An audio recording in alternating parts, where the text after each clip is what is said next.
God. Hello, and welcome. Okay. I hit the end screen there for a second. That was wrong.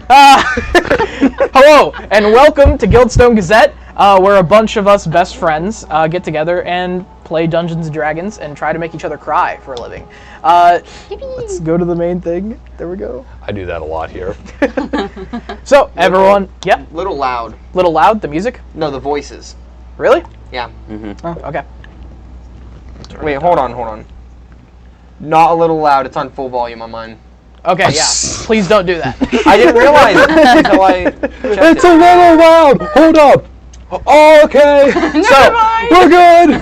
if we don't sound okay, send something in the chat. But anyway, welcome to the third session of the Rubian Strife. Let's go around. And you guys are on camera, by the way. Let's go around and say hi to everyone. Lilli, sadly, is not joining us this week. No, she's dead. She's dead. She's right over there. In memoriam, Lilli,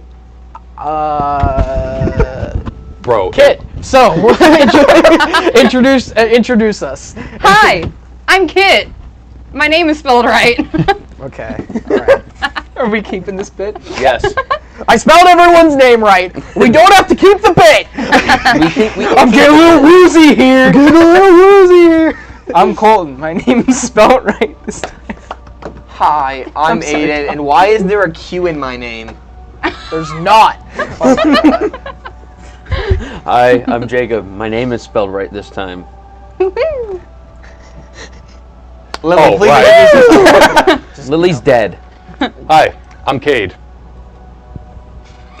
And I'm Dom. I got a haircut. You did. You got a very nice So haircut. we don't have any sponsors yet, but we did very well last week, and I hope that we can continue that theme this week. Did you only cut one hair, or did you cut all your hairs? I cut many of the them. load-bearing hair. I've got one though. I'm hesitant to say all because I kept one like golem length. Oh, nice. So that I can stroke it and think. You cut Does it lead directly to all your but brain? one? It's Like- my hair bending. It's your It's Pim's. Dude, he's Pim maxing. Hello, can I touch your hair? No, it's actually. Anyway, we're in a weird mood this week, guys. All We're in a right. weird mood every week, damn it. Yes. Without further ado, let us get into the third session of the Rubian Strife.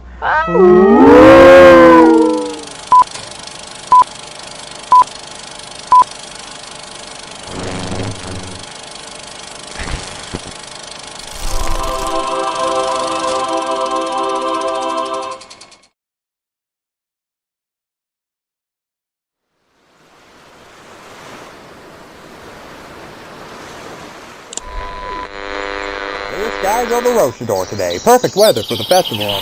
Fighting has broken out across the Mercantile following the assassination of nearly every family leader of the Rubian houses.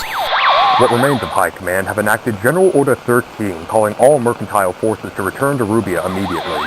A new force has dismantled the Rubian Senate and claimed control of Rochador. They call themselves the Capital Combine. For too long we have forsaken our identity.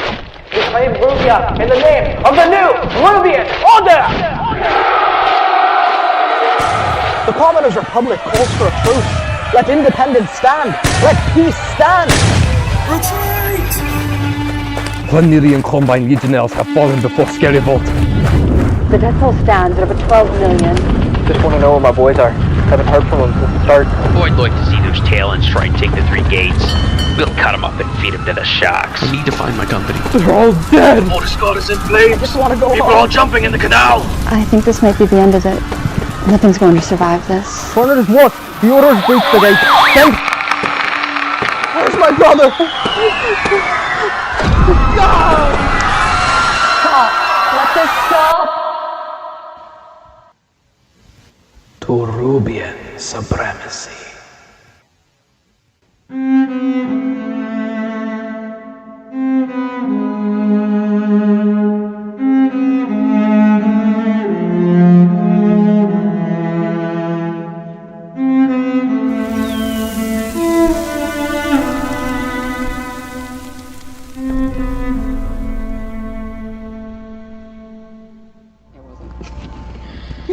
Last we left off, our party found themselves in the aftermath of the Siege of Farnard. They procured a certain artifact from the ruins underneath the excavation of Professor Llewellyn, yeah. Lava lamp? The excavation of Professor Llewellyn. I don't even remember what he said, honestly. Why is my thing is flipped on this? Oh my god. I'm gonna look really weird in the whole thing. But anyway, What do you mean it's flipped? we found this artifact and rose out of the tomb after being attacked by some zealots of the Synod of Zephyr, a holy order hell-bent on bringing about what they see as the new Rubia. It is a land that's shrouded in mystery. We don't exactly know what they want yet.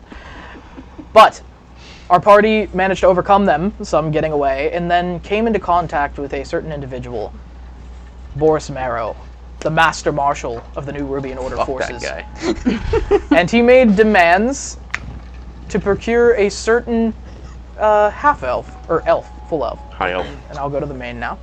Man, to I make threw a fucking demands sword at him. Yeah, you threw a sword at him, and he seemed quite impressed by that. And we had some discordance in the party. Surprised the DM for one. Yes, I was quite surprised. I did not expect you to do that. But we... When they refuse. I wrote in my notes, when they refuse, and then he's like, he can have him. Take him. I'm sorry. Sorry, lad. Proof that this is not scripted. But... Wait, no, Dom, that wasn't on the script. Oh, shit. Hold on, where is it? Where's my papers? We're going off script today, boys. Go full improv, and then... Here we go. Ugh. Oh, we're already on page 8. Oh my god. So, Are we at the point where we say things that get us demonetized? On page 9. no way. We Anyway, the recap. Can you tell we're new at this? Yeah, that's nice. God. So, we procured this artifact, we got out of the ruins of Farnard, and arrived at the hangar bay, where we had a certain ride on a certain dragonfly type thing. Help me out, what's it called? Ornithopter. Which Silas had painted to be very much in the colors of whatever faction he's selling to that week. And that's where we left off. We escaped. The Master Marshal allowed Pierre to remain with the party. And there is certainly some discordance among them as they make their way out of the Siege of Farnard, finally, looking over the fields and the NRO artillery positions now abandoned and decadent. And out. Stop it! Out of the avalanche. So,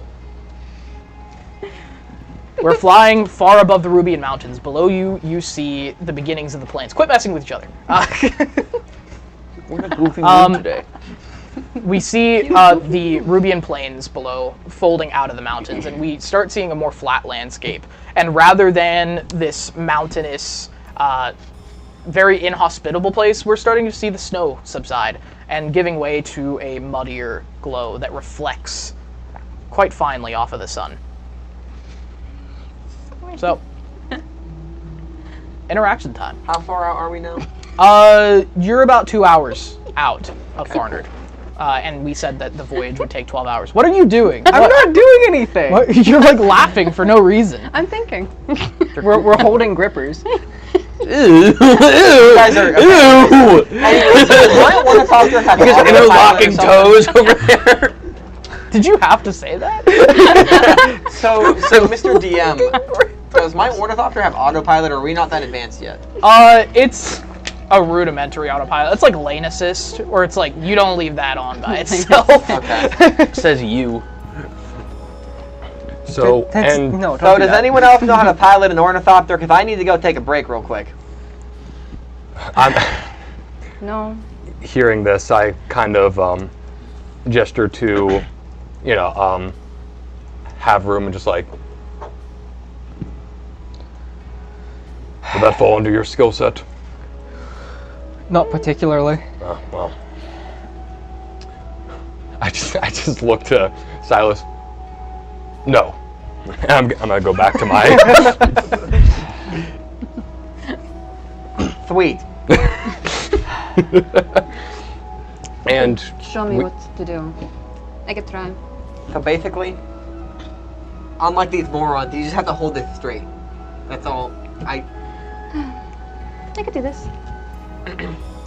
Is Quincy afraid of heights? Probably not. Okay. No. She's afraid of something else. Makes sense. Abandoned. But What? Is there a restroom on my ornithopter? Abandonment. there is actually. You got it! That's just How's me this in gonna real go to the life. restroom? Okay. And then we are on our way to Yes, you Rochador, guys correct? are on your way to the capital.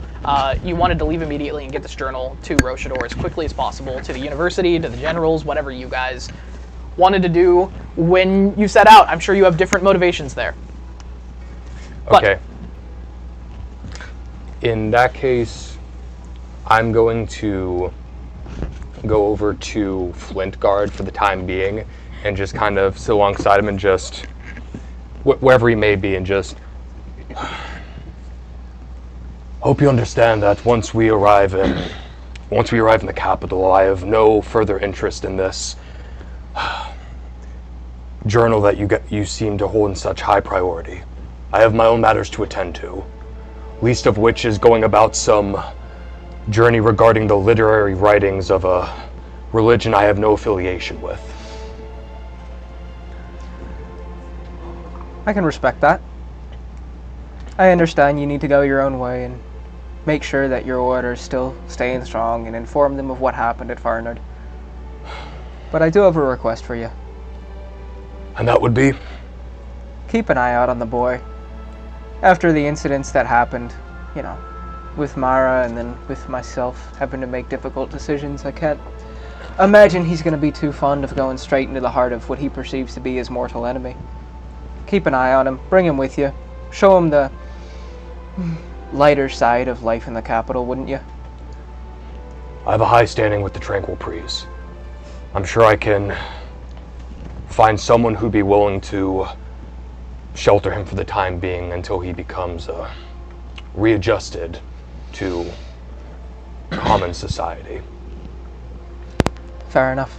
But I don't want to see the boy fly into a rage in the middle of a bar and then end up in a prison or hung in the center of the capital for being young and stupid, as we all once were.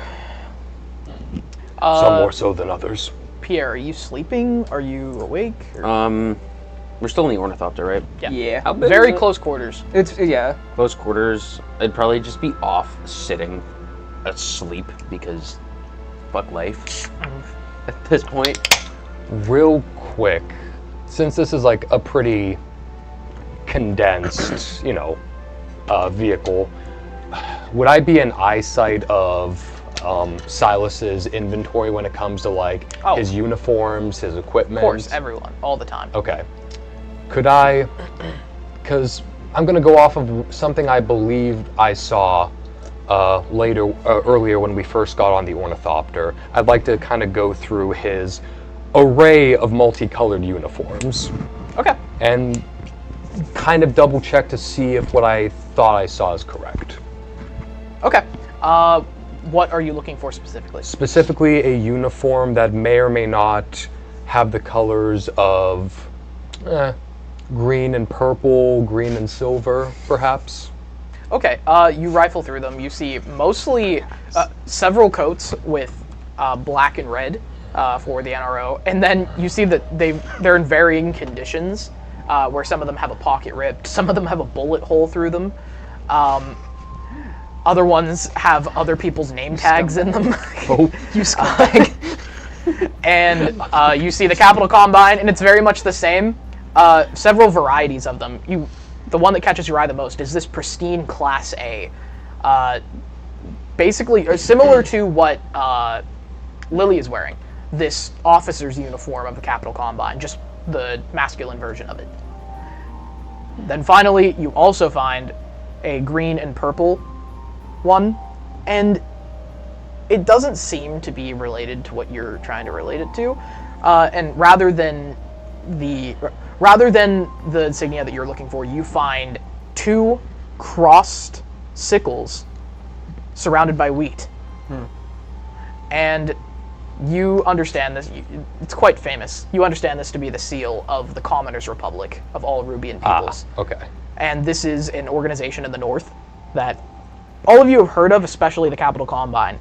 And they've mostly stayed out of the war. They've been under attack a few times, but they're so isolated that they've managed to remain. And it is former mercantile territory that, to your knowledge, has raised themselves and fashioned themselves as a democracy of the workers rather than a mercantile.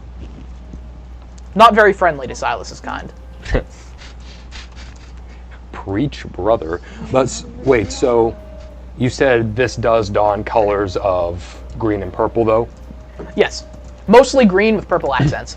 Gotcha. And 2 sickles crossing with, like, wheat in the center? Wheat in the background, yes. Across like a wheat field. I couldn't imagine why the egalitarian farmers wouldn't like the war profiteer. Clearly I did business with them. But you said I also did come across a uniform of, like, a higher echelon, Capital Combine, like, yes. soldier, officer. Specifically, the officerial marks on it mark them as a sergeant. So slightly below Captain Flintguard. Sergeant's below captain? Yeah. I know nothing of military rank, It's sergeant, lieutenant, captain? I think lieutenant is below. Lieutenant, sergeant, captain. Lieutenant's below sergeant. I'll take your guys' word on that. I'll Google it. It's fine. So, kind of looking at this, I imagine. It also depends on the military. That's very true. Yeah. Silas, you're probably within earshot of me, I would imagine. I'm just getting out of the bathroom. Of course. I took a peek. He's got, like, toilet paper, like, still wrapped around his foot as he's walking out. He's just. I'm getting nervous. And, like, the handles are just very greasy. They have, like, Cheeto dust. Old man, I don't think there's anything that will fit you in my wardrobe. It's funny you say that, because I can't see an officer of a Capital Combine sergeant fitting you, Silas. Where'd you come across it? It fits me pretty well. Where did you come across it, Silas?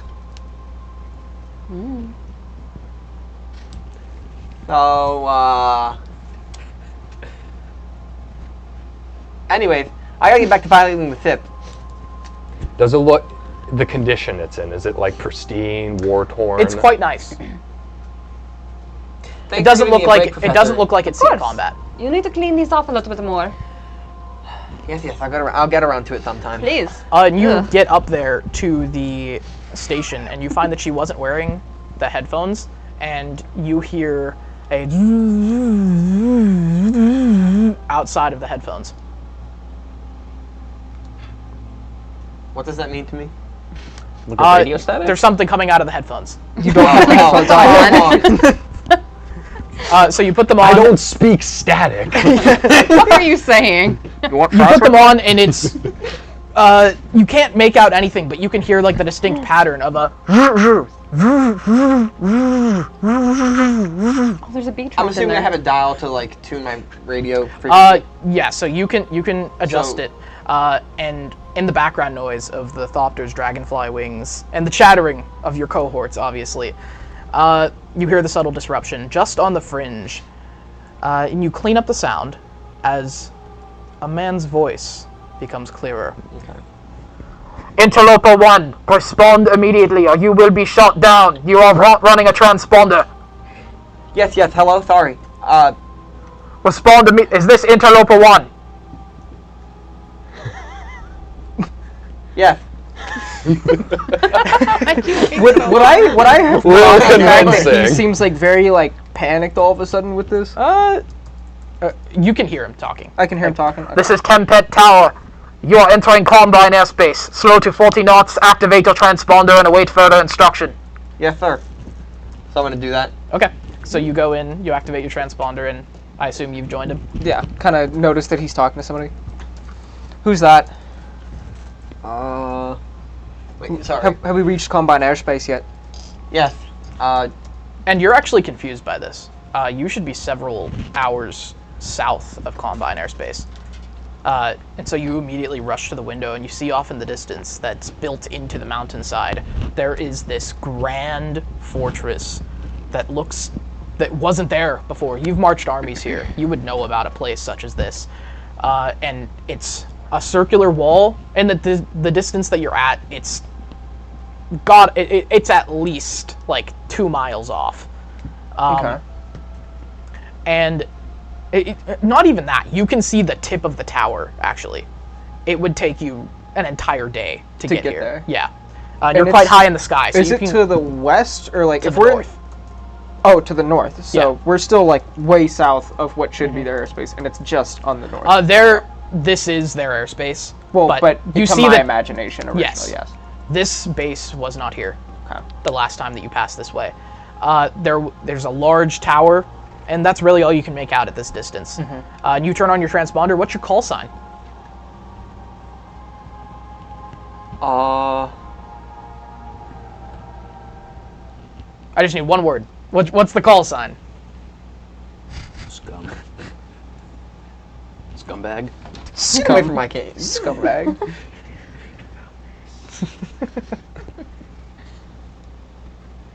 This is douchebag 1.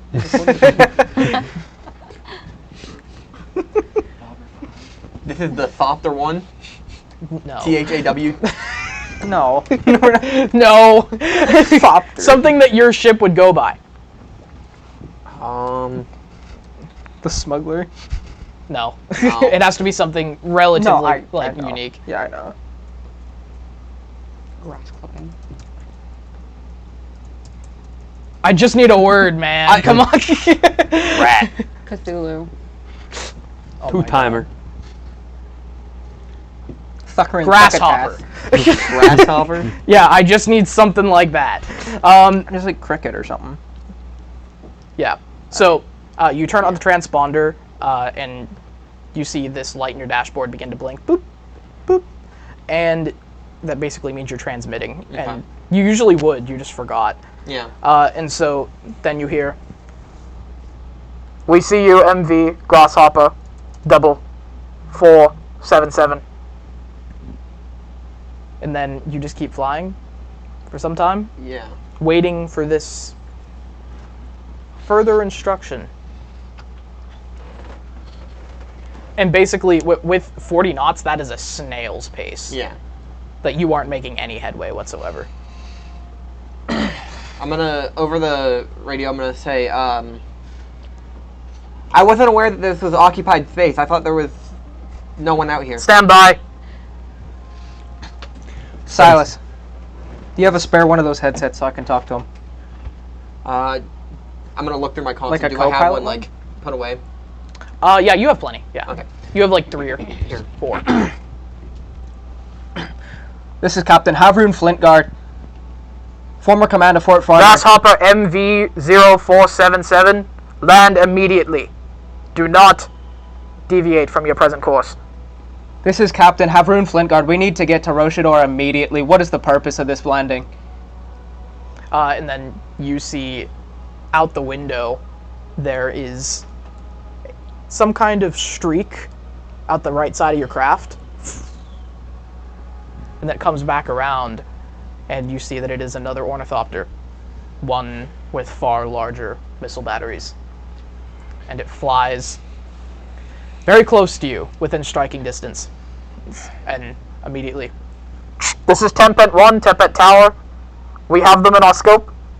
And then you just hear from the tower itself, "Tempet 1, switch over to channel 2. Copy." Can I switch just my headset over to channel 2 then? It's their channel. Oh, you it's you just can't their- get in on that. okay. Yeah. Would I know the codes to No. switch this? Fine. You don't know what codes these... Okay. Fuck! Silas, take us down before they fucking shoot us out of the sky.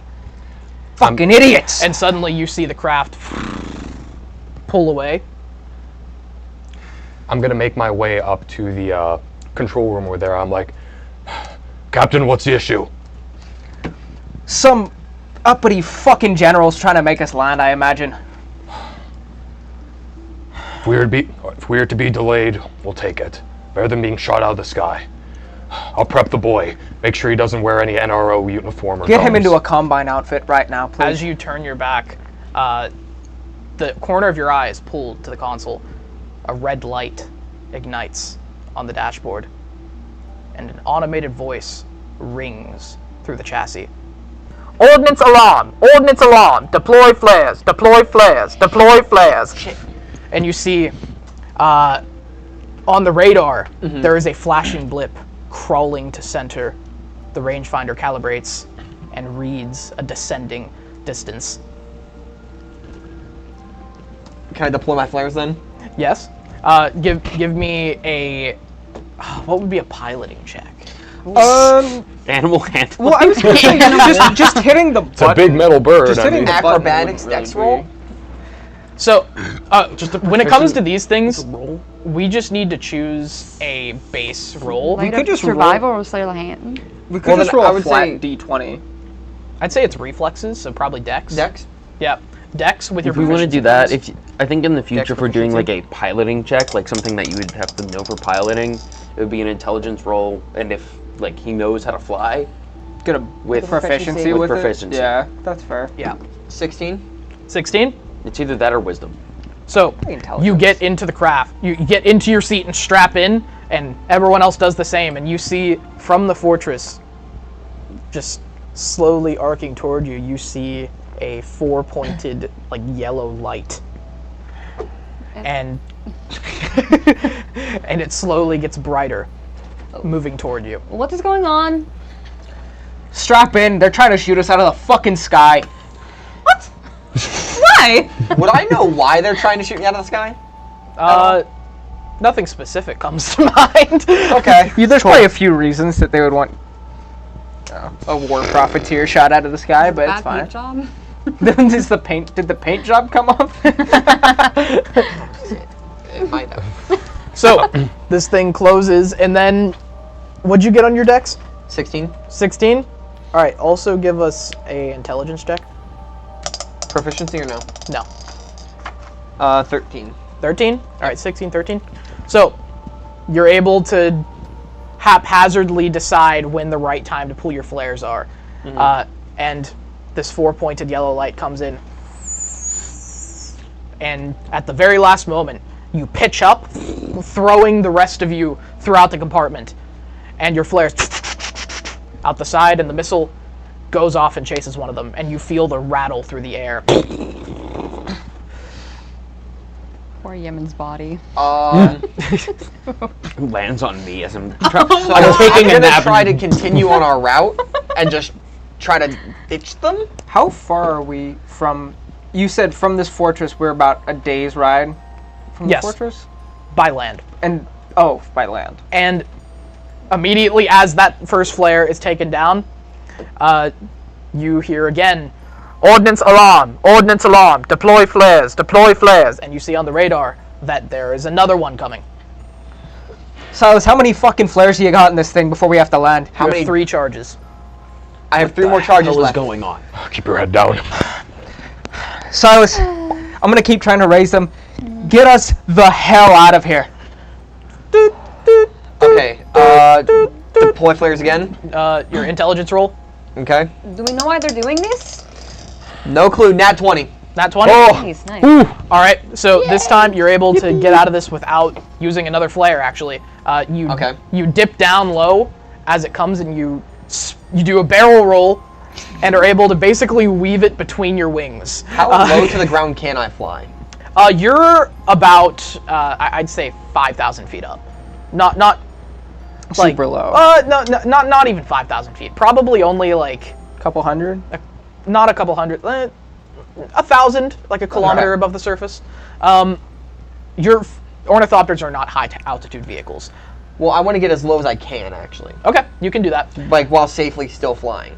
Okay, and you have now exceeded their speed requirements. And as you move further north, and you dodge this, you start to see flashes on the ground directed toward your craft.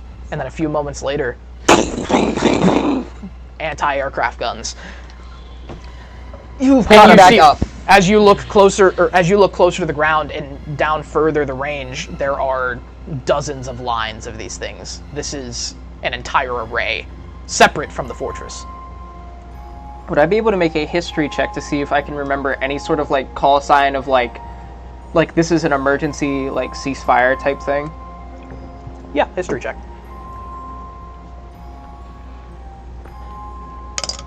How's the music, Aiden? I don't remember shit. That's a 6. No, you don't. Okay.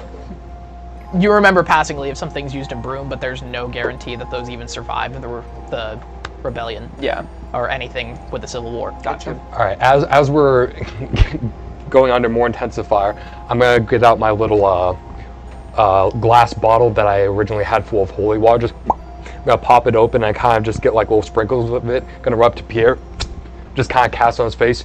Safeguard. I'm gonna run up to Havroom. And then he runs again, and then suddenly a part of the ship, you are hit with an aircraft cannon, and the whole hull is filled with just the air of the outside. Negative pressure. And Oh, fuck. the compartment is large enough, and you aren't pressurized that you're able to stay. You aren't falling out, but there is now like a head-sized hole in the side of the wall. Can I try to steer us to a clearing for like a landing?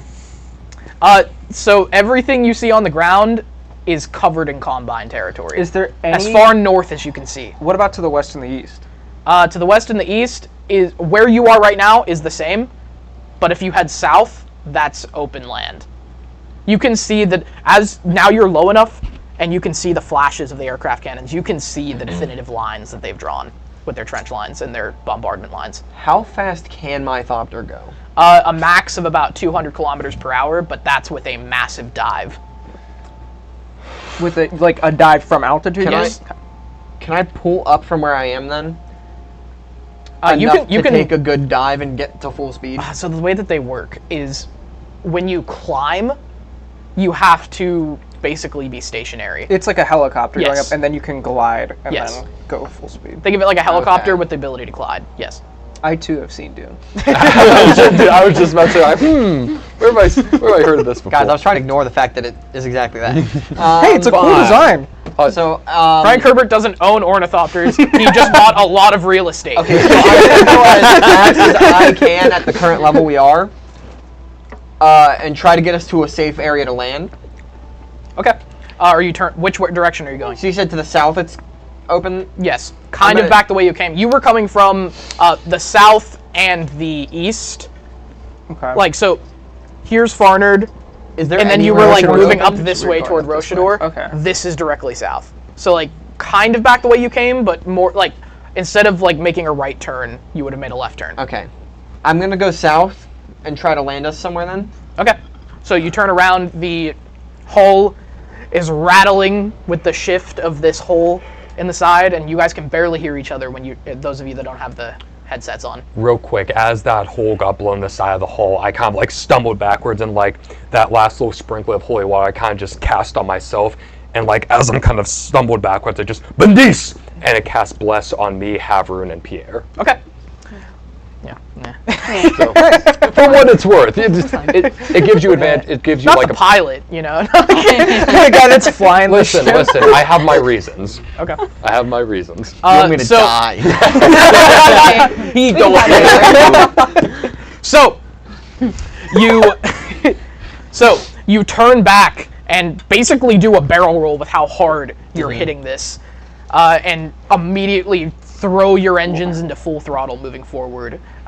And you are actually losing altitude as you're doing this, just trying to get as much speed as possible. And then you see on the radar, you're getting out of range of the aircraft cannons, and you get away unscathed. Other than that, I'm not going to make you do any rolls because that's luck. So you see another blip on the radar, and then another blip, and then another blip. Ordnance alarm, deploy flares, How close am I to where I'm trying to land? I'd say you just want to get as far south. I was as you gonna can. say, I 'Cause- feel like that's 'cause- the case.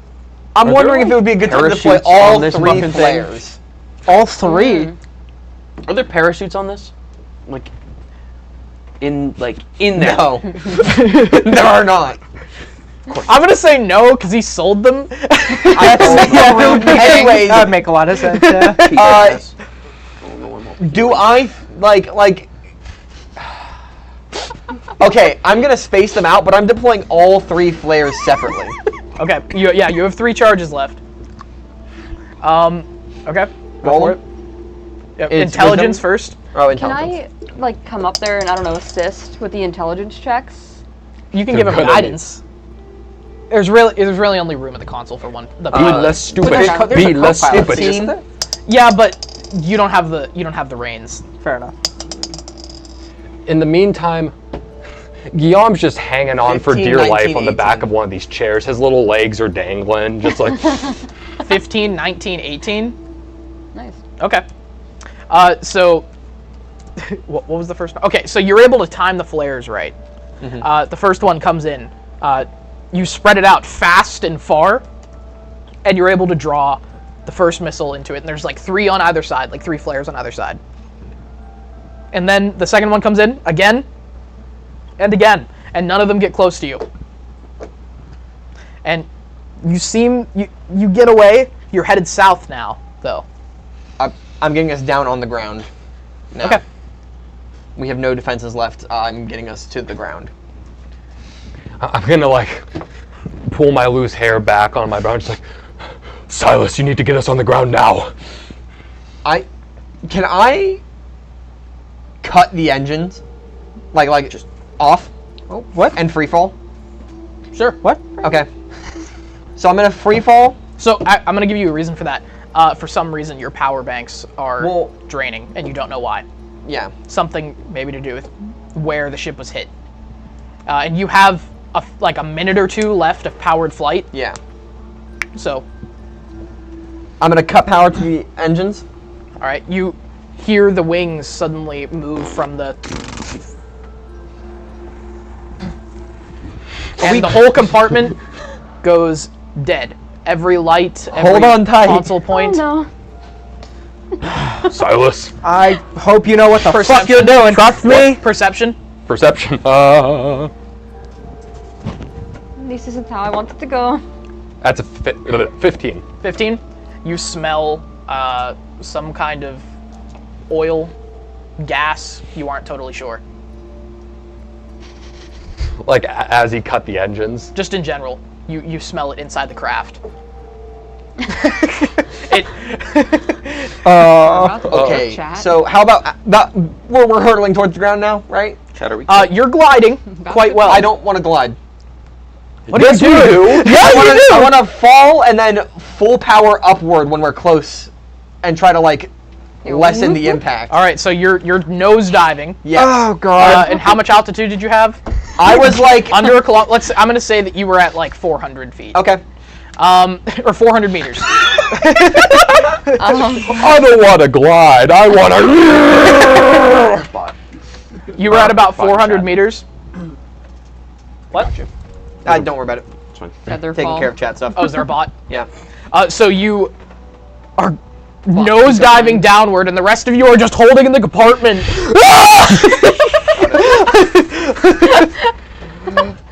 Lilli's just floating around wee. And then Guillaume, you notice where that smell might be coming from. You see out of the hole that there is a fluid running out of some tubes in there. Well, not much I can do about it now. Yeah. I'm holding on for dear life. So, you nosedive down, and then when do you want to pull up? I'm gonna try for 100 feet. Meters. Or 100 meters. 75 meters. Okay. You better be crapping perfect D20s with this. Strength check. Disadvantage. Strength? It was nice playing, guy. You are fighting insane air resistance. You are fighting terminal velocity right now. Hold. And you have no readouts. It's what the fuck? Can I cast shield? Nat 20! All right, you pull two perfect nat 20s. All right, so you better be shitting perfect nat 20s. Oh, doubled. thank God. Woo! Oh God. Okay. Hey, it's better than me last game. So Yeah. you're hurtling toward the ground, and as you guys get closer, you can see the mud and the trenches. And you don't see any particular emplacements or people, but you pull up hard as and you all feel it level out slowly and gain your footing again as this vertical velocity is transferred not gracefully but efficiently to horizontal velocity, and you come down at 75 feet, and even though you rolled a nat 20, there's you still aren't able to totally like pull up all the way before one of the treads on the bottom of your thopter is caught on the remnants of a tower. You pull up as fast as you can, and it zooms past at like 100 kilometers per hour and gets the whole left side, the left wing, the left landing gear ripped off by the remnants of this like outpost tower in this trench line, and you are dove into the mud. And you zoom over trenches, you zoom through barbed wire, over crater holes, and then eventually you slow to a landing you can walk away from.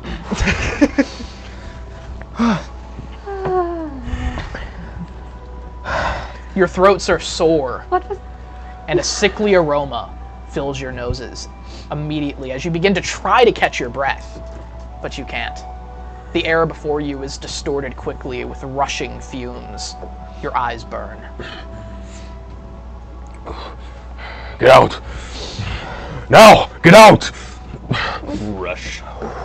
Running out. I'm actually going to cast Expeditious Retreat to double my movement. Okay, you guys are able to get out. You rolled so well that everyone's awake. Okay. So Quincy's probably gonna hesitate for a minute, trying to look at Yemen before then also leaving with everyone else. Okay. Making sure to grab that one book, his book. You guys each take, as you're exiting, Shit. you take 8 poison damage. Oh. Fuck. Does my Expeditious Retreat affect anything or no? I'm moving it double. You can half it. Double movement, okay. How much damage was it? So you take 4. 8 poison. I'll take 4. Oh wait, I'm resistant to poison. Hold on. That so gets means halved. You take half. Yeah. Fuck yeah.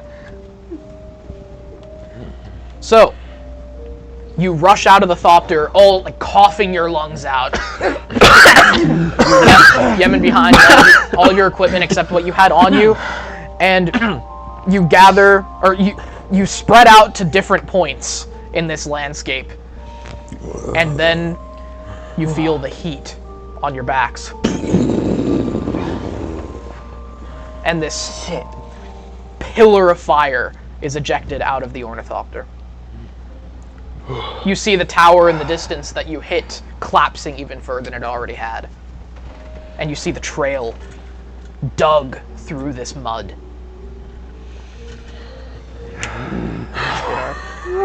The glassy dirt, the wet glassy dirt shimmers in the fire glow. The craters, the wire, the wrecks, and the trenches between all tell you this was once the front line. This mud has been punished by bombardment, seasoned by death, and then frozen over by the winter. And now you witness the thaw. The fighting of yesteryear is long over, but still a foul stench rides the wind. A noxious combination, separate from the fumes of the crash. Apart from your ship and yourselves, the whole scene stands still to the eye, as if frozen in resin, or held at gunpoint. Oh, that's like... What the? Silas, where the hell did you learn to fly? You did good, but... I mean, look at the trail we left. You practically drew him a fucking map right to us. We were leaking gas. What else was I supposed to do? Maybe not turn off the fucking engine before we hit the ground. If I didn't, we would have burned more and we might have blown up. How are we going to get anywhere? We're all accounted for, right? Yes. Okay. Lilli's out too. Okay. Yemen was left inside. Viking's funeral. Yeah. You still have his book. You guys were able to keep all of your supplies. I'm not going to be that mean. But everything inside the Thopter has been lost. Well, And as you begin to speak again and cough, another explosion goes off inside the Thopter. And then, Guillaume, dexterity saving throw. I assume this isn't against a spell. he's just a little guy. No, it's not. I assume this is against my ammunition exploding. Oh. Ooh! That's not a nat 20, but 20. Alright, so you look at the Thopter, and you notice a rattling inside, and then you see some kind of rocket just fire out of it directly at you, and you dive out of the way. And it goes off, and then just fizzles out into the trench. And it leaves probably like a 15-foot explosion in its wake. And then you hear the crackle of more fuses being lit. So we need to we get need the to hell go. out of here. Go. Let's go. Real quick. Move! Let's Go! Skedaddle. Yeah, so...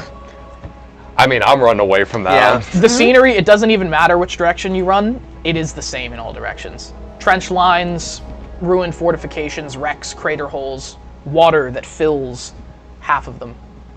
Some ice. Alright, I'm gonna...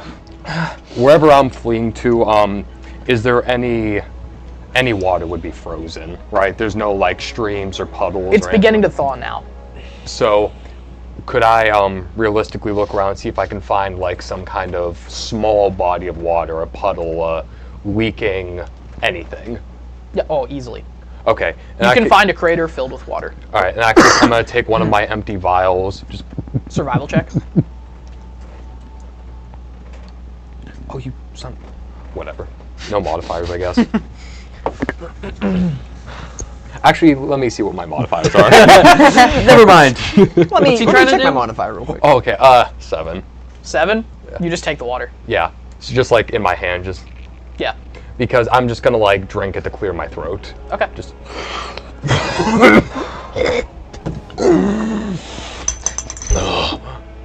Why are you rolling?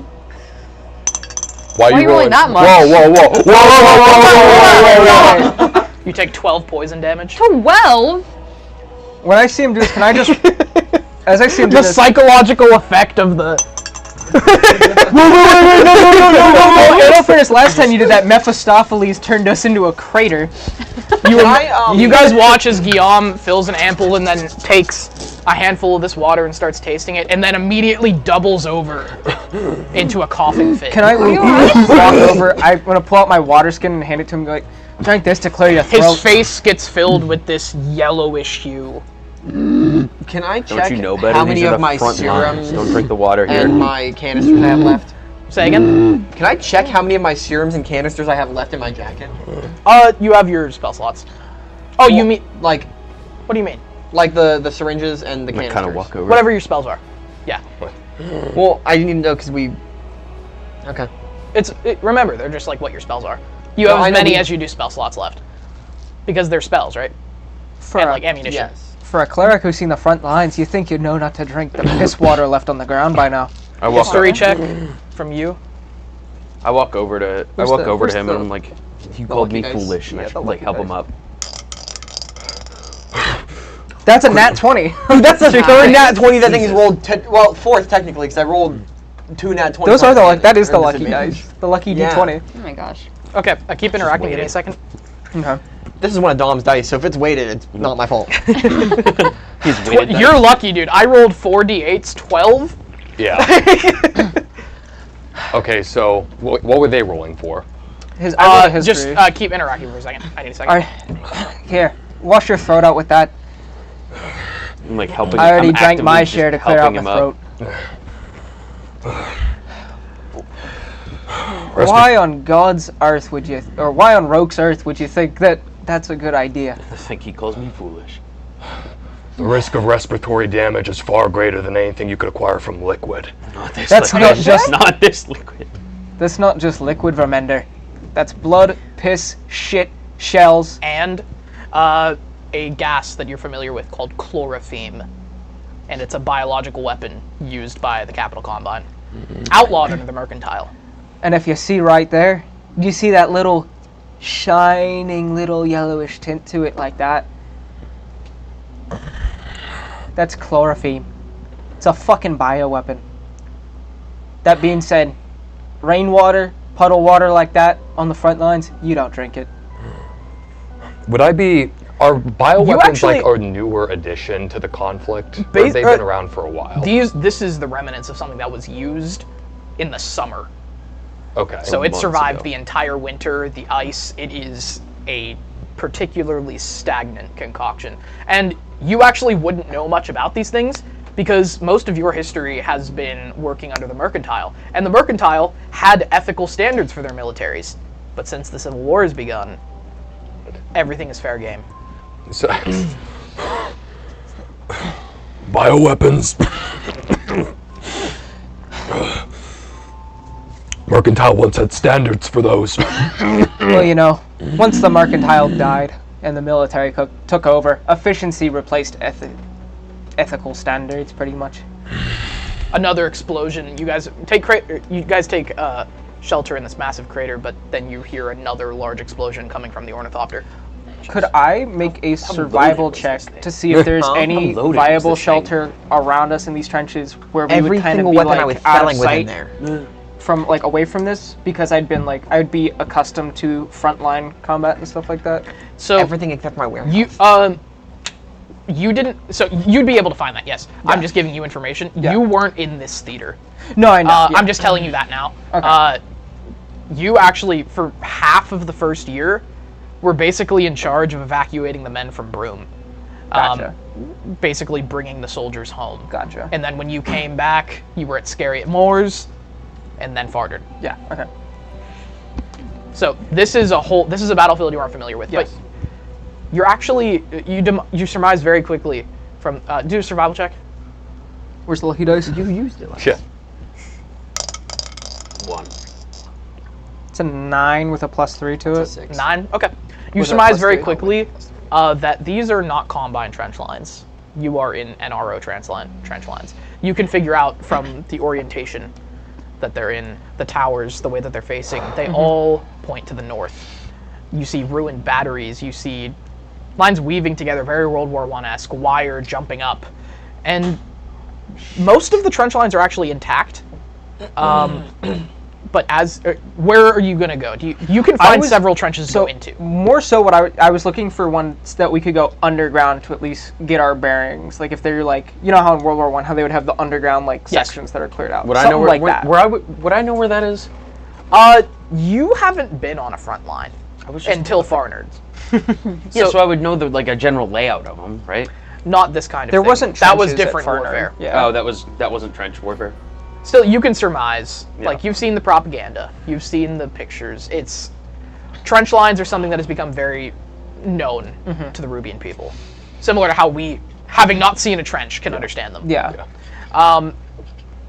But you drop in, and I assume you're still coughing. You guys can gather yourselves. You come to a trench, and you drop in, and immediately you're faced with a floor of mud with a layer of frozen water on top of it. And underneath it, you see faces, fingers, arms, legs, some jutting out, some buried deep. Bodies. There is a strange clarity to this mud. Like there was a lot of fluid poured over it and then frozen. Would I be able to... In the winter. Yeah. Would I be able to make some sort of check to try and surmise if they died from freezing to death or if they were dead? You wouldn't know. Okay. You wouldn't be able to tell that. It's been so long. Okay. But they look decayed. And Did I hear about this conflict? so this, let me open my notes. The area that you're in, you guys kind of know about this. You are, well, I'm not going to tell you exactly where you are, but this huge area, Where is it? Where is it? Where is it? Where is it? Where is it? I have so many notes. Ghost Lilli on the stream is just really funny. I forgot that Ghost Lilli was just there. Real quick, as I'm able to like get myself up from my coughing fit, I'm just gonna ask, Captain, what territory do we find ourselves in? NRO, Capital Combine? Well, judging by the position of the towers to the north, by the dead NRO soldiers, and by the fact that there's bioweapon remnants in the water, I would say it's fair to say we were in what was once NRO territory. But as of now, I don't see anybody. Safe to say the Rubians scared them off and are probably going to attempt to raid this at some point. It doesn't matter, they're going to be on the way here anyways. Well, for the time being, we should be safe at least. They seemed rather preoccupied with holding down the front line where they were and not advancing. So realistically, we're in the part of territory that would either be entirely neutral, like unoccupied, or within like Capital Combine. Within NRO or... This is unclaimed territory. Yeah. Okay. It seems like a no man's land. Yeah. An abandoned battlefield. Okay. And you guys drop down, you see all of that. And this area, basically, it's the north of Mortisgard.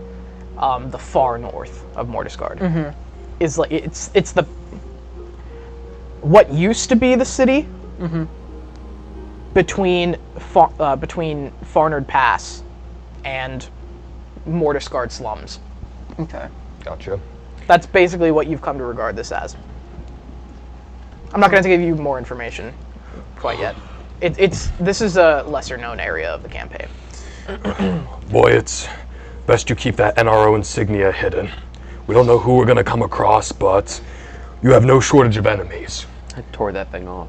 Oh yeah, he did tear it off. Oh, okay. Yeah. I still have it in my pocket, just cause. Best to keep it that way. Is there any... Wait, no. I'll save that for once we find somewhere to actually hunker down. Okay. But So, what did you want to say? It's just, are there going to be anyone? Is there going to be anyone here? I'm gonna start like, I know trenches sometimes have like a literal underground like office area. Is there any of those right now that like I can see? Everyone investigation check. Also, Quincy's probably just like holding on to like Nat 20. her bag. God, just You've looking got a very sick as all valuable gad fuck. right now. That one. Huh? You got a very valuable bag right now. That, yes, but also she's just disgusted. 3. Nat 1. 3. Nat 20. Oh, 16. jeez. So you guys all just start looking around aimlessly, like Hold on. trying to find. You keep looking in these little nooks on the side of the Like trench. like the officers' huts where I know they're you're going looking and yeah. You guys keep looking in the little nooks on the side of the trench, finding lots of like very narrow sleeping quarters, literally basically outside. Some places with tiny tables, like just hammered into the side. Some very haphazardly constructed wooden walls. And then you hear Pierre call to you guys. You all gather around him. And you're met by a bunker entrance. You cannot see within. Is it sealed up? No, Okay. It's just open. it's just open. I would assume there's nobody in there. Somebody- It's a very steep staircase heading down probably 10 feet. You can see the light of the day shimmering in, but All right, I'll light a torch and start heading down. I'll follow Slowly. behind him. okay. I have some Kindle that I could help him with that, so I'll just kind of reach into that part of my backpack satchel and just hand him some of the kindling. I'm gonna also, while we're doing this, kind of have my sword like not drawn, but like hand on it, ready to draw it. I'm gonna At run a my moment's pistol. notice. Okay. I'm in the back. So- Y'all can deal with it. You guys slow step down. Marching orders, you, then I'm you, in the you, very you. back with Quincy because I'm still not feeling great. All right. I'm kind of like You're going on coughing as you go down the stairs. Give you a pad. Just take it easy. I'm fine.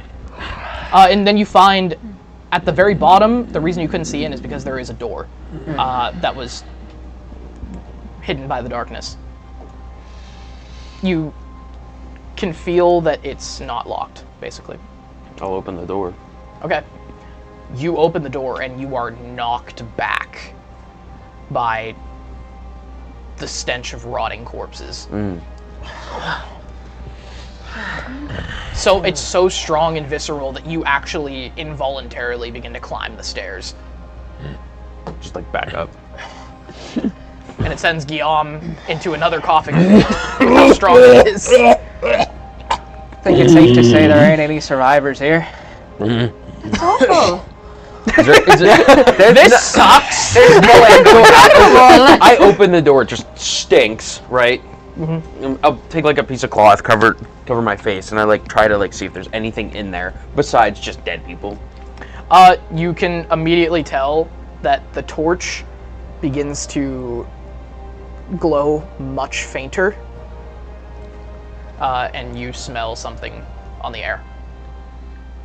Something that's not air. The torch light slowly like begins to dim. Cool. I'm gonna close the door back up. Okay. No. I look up. Dexterity saving throw? No. Dex save? Yep. Oh. And what you saw? Wait. You should still be blessed, so you can add a D4 to that. Oh yeah. Bang. It's any saving throw. Yeah. Is it save and ability or just save? It's any attack or saving throw. Okay. So 6. 6? Yeah, All I right.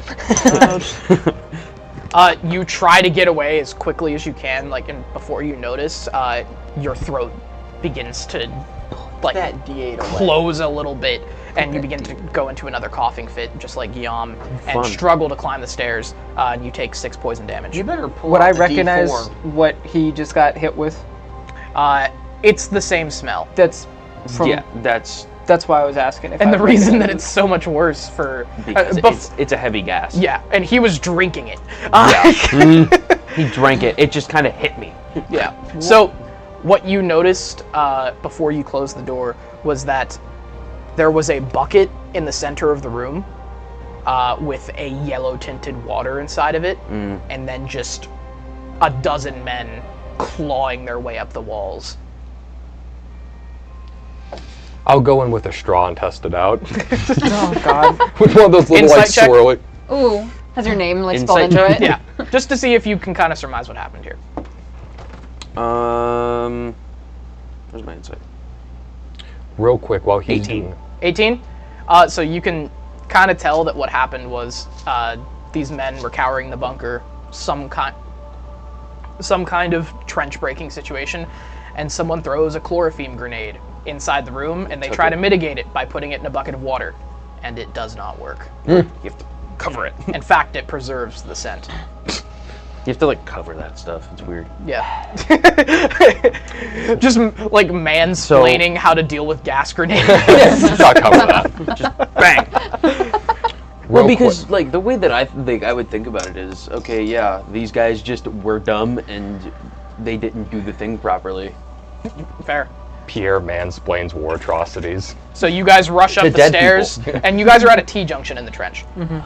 There is a route ahead of you that goes far down, and then there's one to the left that's collapsed in that leads up back to the surface, and one to the right that you came from. If there's any more of those, we should stay to higher ground. I think it's worth if we try and find something at least. Some sort of shelter. Is it all like that? Welcome to the horrors of war, Professor. We need to get as far from here as we can. Where do you suggest we go? We can't go north. The only place that might be safe is Mortisguard, but we walk in there with our uniforms on. They're gonna rip us limb from limb. Is this just a massive empty field? The mud is formed into these bulbous rolling hills with large craters breaking them up. Right, but is it just like an open, pretty much just what used to be plains? You can see the mountains to the east from where you came from, and you see no mountains to the west, but from basic geography you guys know that that is the sea. Far, far off. How far is Mortisguard from where we are? You don't know. Okay. Do we at least know? You know it's south. If you head south, you'll run into it. You don't know how far though.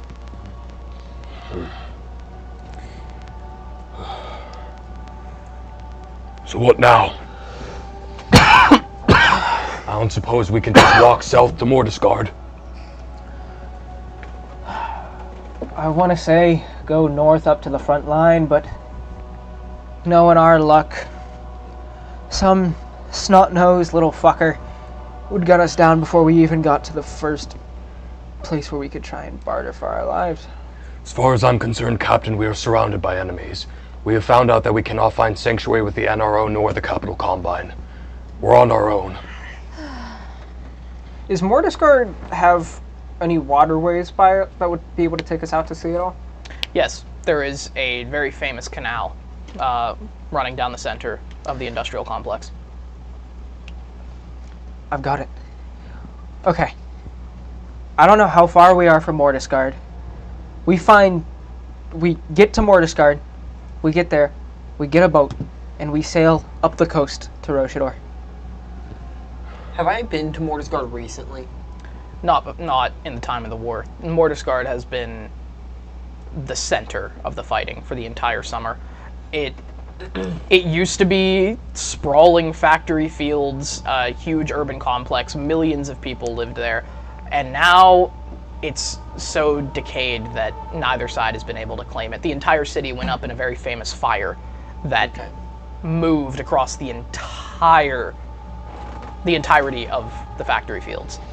There's nothing left at Mordiscard. Listen, with that canal that runs through it, there's bound to be a boat. Even if it's somebody belonging to the military, we take it from them, we sail up the coast to Rochador. It's our best bet. Either that or we walk for days or however long it's going to take us through front lines, through enemy trenches getting shot at, No. or we sail up the coast. Not doing that. That's our best bet by far. Unless you have another little flying machine hanging around somewhere that we can just use. You hear another explosion from the bunker. Speaking of, Either we take the risk at Mordiscard, or we die on the walk to Rochador. we can't do that because we need to get this journal elsewhere. And I refuse to let that journal fall into the hands of some power-hungry, noble remnant in the Capital Combine who's going to sit there and use it to raise up his own portfolio, his own military record, like a pompous ass. It's a simple job, they said. Go sell the weapons and leave, they said. I believe the captain's right. Countless NRO soldiers died on the march to Farnard, and that was with military aid. We wouldn't make it a few days.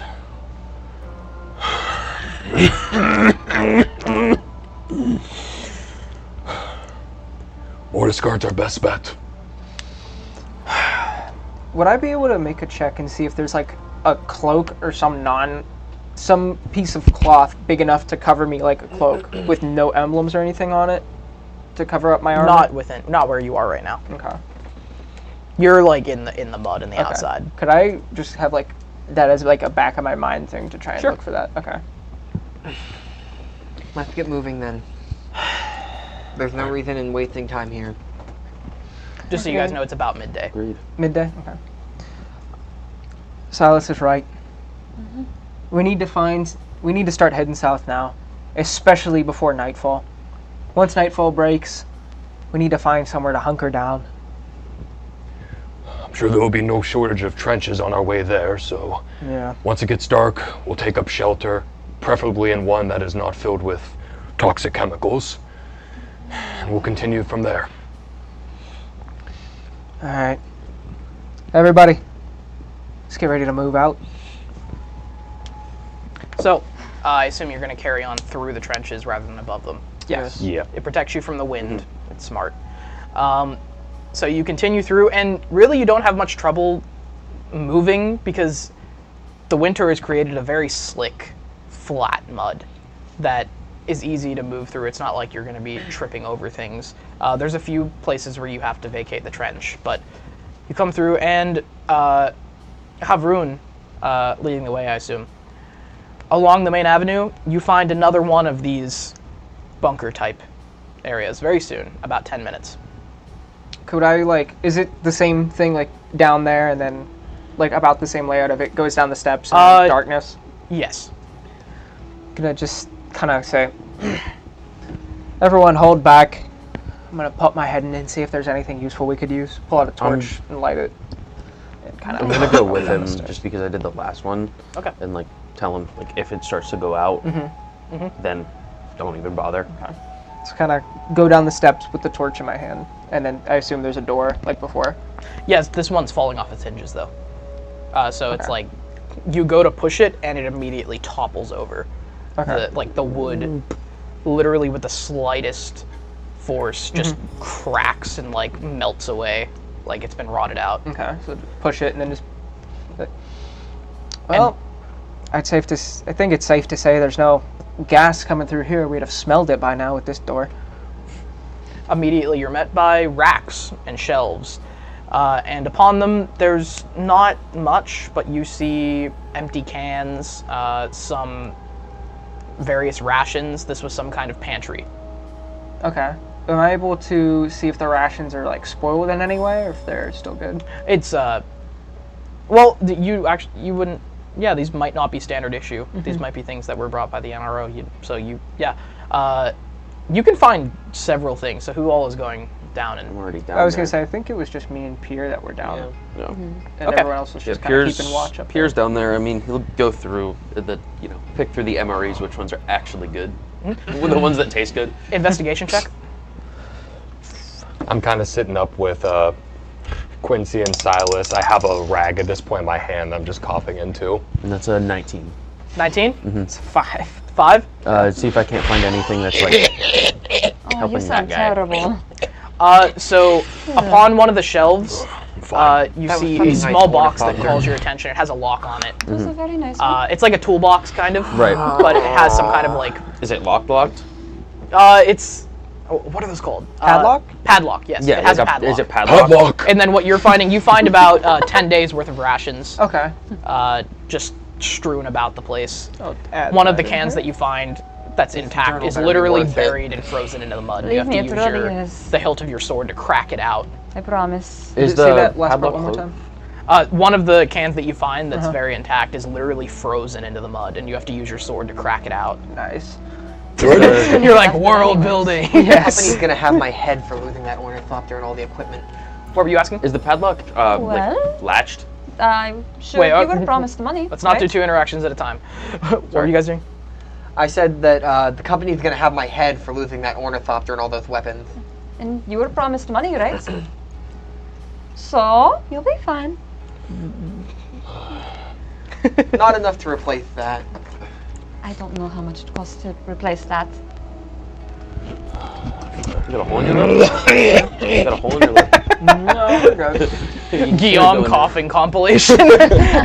Is the so is that padlock actually like One thing I sent latched? you. Yes. Okay. Or showed you. I'm just gonna like hit it and try to open it. Okay. If it's I know things about locks. Strength check. If it's they got a ball bearing in there to keep it locked, then it'll be easily opened. Fuck me. 7. 7? You know the thing that I would be good at. Yeah, you actually can't get it. It's in very good condition, actually. So then I'll take my You can check the audio real quick. so I guess I'll take not the scimitar I just grabbed off of him. I'm gonna take the old one that I was using before, the one that's all rusted and beat up. I'm gonna like try to jam it in there and like wedge it open. Okay. Sleight of hand. Sleight of hand. Oh, that's so much worse. There any soup down there? Yes, I actually. was Give me gonna some say. soup. Frozen soup. 12. Man, need some soup. I'm at soup. Why are you at soup? What do you mean you're at soup? I'm at the soup store. Why would you go to get clothes at the soup store? I don't know. I got a 12 A 12? on the sleight of hand. All right, you're able to pry it open. The lock actually remains intact, but you literally just bend Ripped the off lid the open. thing, yeah. Yeah. What's in and there? Inside, you find various medical supplies. Cool. You can't make heads or tails of them. I mean, yeah, I'm gonna take him up for whatever he needs. Did I find anything else besides that lockbox? You can find about 15 15 days worth of rations. Okay, cool. Pierre, what'd you find? I found a sorry, I'm going through this. Did he find soup? I didn't find soup. I found medical supplies. I found soup, Guillaume. Ooh. I found medical supplies. I think I'm gonna give them to him, so maybe he'll be able to fix himself. What kind? Rations are heavy. Guillaume, it's frozen. I can't tell. Just fucking wait. Why are rations 2 pounds? Gives it a lick. I have rabbit soup in my rations. Chicken noodle me Like in my bag. I'm guessing the rations are like MREs. It tastes like jambalaya. Just licking the can. I'm gonna The can tastes like jambalaya. I'm gonna give him this concerning. med kit or whatever it is. That tastes like aluminum. Fuck me, who makes a rust flavored soup? Who the fuck makes a tetanus flavored soup these days? Gonna need me a tetanus shot after this one. And that's our clip. Rust soup. Alright, so Pierre's doing what? I'm gonna give him that Medicine check. The medical supplies. Well, I'm not gonna like use them on him. I'm going to give him the supplies that he knows how to use. For him. Should we split, because we help got yourself. total 25 drops them days in of rations. Should You we can split them that up between you between guys. everybody Of here? course you can. Okay. So I would say everybody add 5. 5 days worth of rations. Not, yeah, though. Because I got 15, you got 10. Yes. Alright. Realistically, what am I working with here? Like, are we So talking what'd just- you roll? What'd you roll? Oh, right, for medicine, that's gonna be a 12. 12? You're able to see that there is a very basic common cough syrup, about a quarter bottle. So like maybe like a few doses. Strawberry. No. It's actually just Jaeger. it's just It's just a Everclear. bottle of, Everclear. And it doesn't restore any health, but it soothes. Yeah, I don't have to listen to this guy gagging How's and it coughing taste? anymore. That's crazy. It's been sitting for so long that it actually kind of like separated into like a jelly and a fluid. yeah. Oh, Shake it first. You're like, Dom, stop world building. No, stop it. no more. Stop making NyQuil cannon! Wait, what's So, as you guys are up, Pierre, you're up there. Cade, you're up there. I was gonna say, I think we all. You're the came only back one up. upstairs. It's still in the trench. Oh. And you're still like storing away all these rations as Okay. that's happening. And as you rifle through the supplies on the shelf, your attention is piqued by a subtle shift in the darkness behind the racks and against the muddy wall. You focus your eyes, and a shivering figure stands as still as possible. How tall are you? 5'4". 5'4". He is about 5 foot tall. Okay. You assume it's a man. An intimidating 5. And they are seeming to hide, and the light is dim, and they're just standing very still. You can't make out any features, anything like that. I'm just gonna kind of. I saw him. I'm gonna kind of go act like I didn't see him. Go back to what I was doing, and just kind of Performance check. performance with a +0. Is crazy. Performance anxiety check. Yeah. Who would have thought there's a performance check in No Man's Land? Dude, okay. Can I roll on here? I've gotten my third 6 in a row with this dice. Yeah. So The you devil's turn your dice. back, and you kind of notice that as you turn away, you can't really keep your eyes off of him, and you hear like the shift in the mud. All right. So then, well, at that point, I'm just gonna kind of clear my throat and just. I know you're there, boy. I'm not stupid. I mean you no harm. Step out into the light. Is the music too loud? Maybe a different sound. Maybe different Vibe. playlist as well. Somber. You organize these terribly. This Well, is intrigue. Is this the intrigue? Okay, I'll admit this is an unlucky one. Hold on, let me. It's a little plucky. My sword lucky. And I put a P on it. A lot of fantasy tracks incorporate a little bit of JoJo's whimsy. There's Some not a of them whole have lot of too much. whimsy Some of here. them have too much whimsy. Yeah. Nice. So, repeat what you said. I said, so I kind of realized that it's hard to like take my eyes off him, like you said, because he like shifts around. So I'm just Fuck it. come on out, boy. I know you're there. I can see you. I mean you no harm. Step into the light. He steps around the rack, and then I kind of point the torch like up and towards him a little bit more. Okay. And the first thing you're struck by is the glint of the torchlight near his eyes, and you kind of are taken aback a little bit by the figure before you. No flesh is exposed on him. Every inch is covered in leather or fabric. His gloves appeared to be tied tight to his wrists and his face.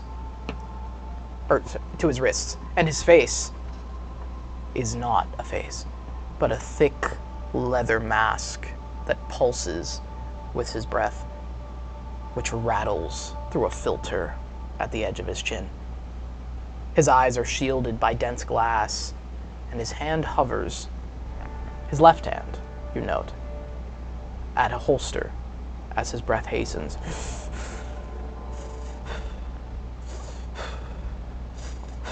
Just who or what are you?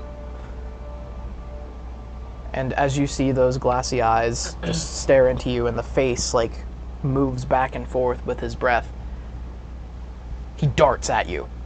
I'm gonna take the torch, and I notice he's wearing, you say cloth or leather? Or A mixture of both. Where's the most... Gonna light him on fire. That's exactly what I'm gonna do. Where's the most cloth on him? Where's the most, like, that's apparent cloth and not leather on him? He's wearing some kind of soldier's coat that is far too big on him. The ghost gets me every time. Does the coat have an emblem on it that I can see? Or is it just like a big fur coat type thing? I want that coat. My God. I got a 13. 13? Yeah. Am I hearing this like go on? Not quite yet. You can make out... Right there? You can make out... Cute. Keep going. You can make out the... Not any emblem, but the design of Capital Combine fatigues. On the coat or on him? What he's wearing. Yeah, specifically the coat though. Does it have an emblem or something? No emblem, but this is a coat that the common soldiery wears. Okay. Alright, so do I do it or do I save the coat? This is the real nitty gritty here. I'm gonna kinda, as he's darting at me and I see him do this, I'm gonna kinda, well, as I'm holding the sword. I want to note, he hasn't drawn his pistol. Okay. In fact, he's completely abandoned it. And he's just running. He's just running. Oh, okay. I see what you mean now. Gotcha. Well, instead of lighting him on fire, I'm just gonna make a strength check to try and grapple him. Okay. That's gonna be a contest. Give him a good hug. He probably needs it. And then at the same time, could I also yell out to them, and just be like, "Someone down here, guard the entrance!" Oh. Cool. Just, like the door. You guys can stand it ready. You specifically, and Silas. How? Okay. 2 million. And he's... What do you get? Oh, I got a 11 dex. I got an 11 strength. Player wins the contest. It leans towards player. I didn't add any modifiers. Oh, okay. Does he have a stat block? He does have a stat block. Hold on. Give us a 0. He has a +1 to dex. All right, cool. You gotta be fucking... Okay. So you grab him as he's going past, and you grab him by the scruff, like trying to like really angle him, and he's like whimpering as you're doing that, and because you rolled so close to him, you like dig your hand into the collar of his coat and grip, and he, as he's running, like loses his momentum, unbuttons his coat, and then you hear him wince as his gloves are like squeezed off of his hands because he had them tied around his wrist, and he begins to run up the stairs. And underneath this coat is exposed just this, like a polo, kind of, or a button-up. So I'm at the top of the stairs. He's trying to run out. Yes. Cool. He gets up to me. Can I kick him back down? You can try. Yeah. No. So this is going to be a regular unarmed attack. Yeah. Strength based. Yes. Cool. Can I put the coat on? I have the high motherfucker. I have the high ground. What did you get? An 8. An High 8? ground advantage? He has a 10 AC. Yeah. So you go to kick him, and he like dives under your foot, and then begins to like. He sees all of you, like stops for a second, and you guys see this gas mask moving in and out, and you can hear the rattling on his breath. And I see just this perception, all of you, the rest of you, not you, Pierre. Can I make a note to put his coat on? Yes. Okay. Okay. What's my perception? 8. 8? 8. As 12. 12? 8. 8? Alright. No. As he's doing this, I'm gonna just like as he's just standing there frozen, I'm just gonna like try to tackle him if I can. Well, can I move? That was already your Can I thing. move to grapple him then? What'd you get? I got a 12. A 12? Alright, you can try. Does a grapple have to be strength, or can it be dex? It can or be strength? dex acrobatics or athletics. Okay, I'll do dex acrobatics. That is a 13. 13? Okay. He got a 12 plus 1, which is a 13. So you lunge at him, and because it's so close, you grab. He has this satchel that is clattering as he's running, and you're able to hook your hand into the satchel, and he like is basically dragged down into the mud, and you're dragged forward by it. So like you're face down in the mud, he's back in the mud. Okay. And he immediately, I'm gonna do a dex saving throw for him. Okay, yeah.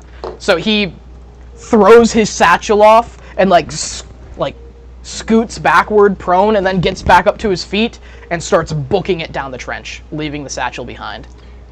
Can I try to chase him down? You can. Well, I was gonna say before that, as he's running away, before he gets too far away, I want to cast command. Okay. So I'm simply going to look his way like it's within 60 feet, so I'm sure he hasn't ran away quite What's far the saving enough yet. 13 wisdom. 13 and wisdom? as he's running, I'm just going to simply like, halt! Okay.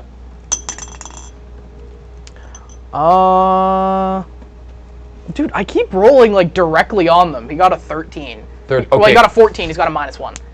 Okay, so that means he succeeds, right? Yeah, meets No. beats. Yes. Yes. Against player match fails. Meets beats.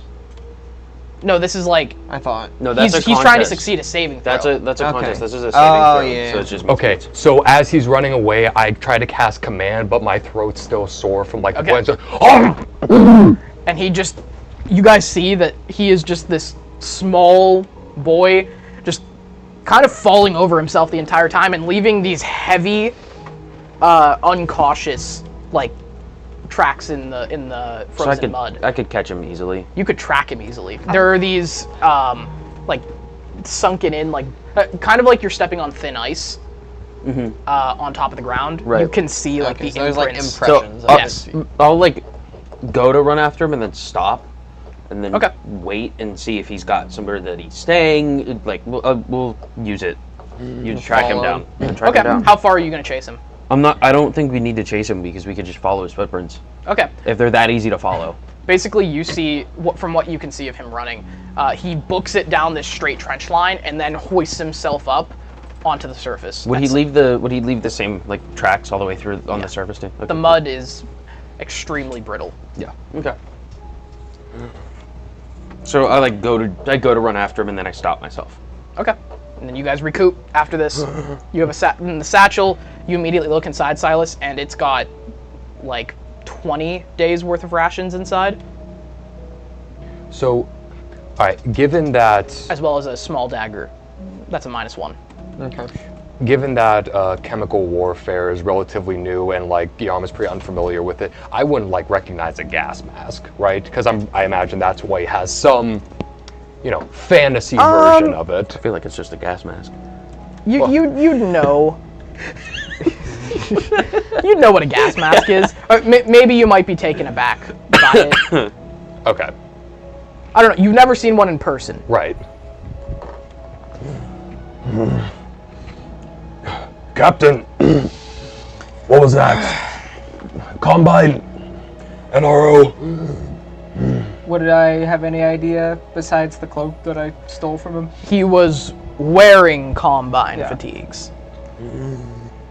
Underneath, he wasn't, was he? After the jacket got ripped off? He was wearing a general like button-up. Yeah. Like you really wouldn't be able to tell. I don't think he'd be affiliated with any of them. He seemed on his own, almost. And judging from the fact that he's grabbing rations as we are, he might just be trying to feed other people. I figured let him run off, track him after. Kind of just, with the cloak, kind of just like pick it up over my shoulders and cover my armor underneath and just... It's likely he was just a boy trying to get by. Maybe a scavenger, maybe remnants for one of the armies, who knows. What matters is, though, he saw us and he got away. So he knows that we're here now. Oh, we could get him easy. We can find him. He's not worth the energy. Might as well just keep moving. He's got a camp. Or he's aimlessly running. He seemed pretty intent on the direction he was going. He seemed like he knew where he was going. Which way was he running? North? South. South. Almost directly south. So where we were going. No, that's the opposite direction of where we need to go. Because wait, were we going north to get to No, we're going south. No, you're going south. Alright. Well, He's heading in the direction we were going anyway. Might as well. if the boy's going somewhere where there's food, shelter, we might be able to barter with them, see if we can reason with them, and if not, if they wish to do us harm, I pity them. I'm going to say they might not have food if he came over here to get that many rations. Speaking of, and I'm gonna open up the bag that I got. Everybody, take 5 cans, 5 days worth of rations. There's also the bag that he left behind. That the boy left behind? I have the bag on with 20 rations. 20 rations in it. So we each get 9. Each good. Yeah. And it's various things. Most of them are canned goods, but you notice that he's also got some civilian products, some jams, some butters. I pick up one of the jams and muddle to myself. A loaf of bread. I pick up one of the cans of jam just to myself. Strawberry. What's your problem with strawberry? Isn't allowed to not like strawberry? Wait, They're delicious. I have the same issue with strawberry I have with you. Not going to clarify. Keep walking. What the hell does that mean? Okay. So, what are we doing? I'm gonna. You guys are out in the wastes. This boy got away. He's left a very definitive trail. You don't even need to make a check to follow that. Yeah. Yeah, I'll just follow the track. It was very reckless. After we like recuperate, we just kind of start following that trail that he left. What time is it roughly at this point? It's about 1 p.m. Okay, so we got time. Yeah. All right. It's a good idea to make camp.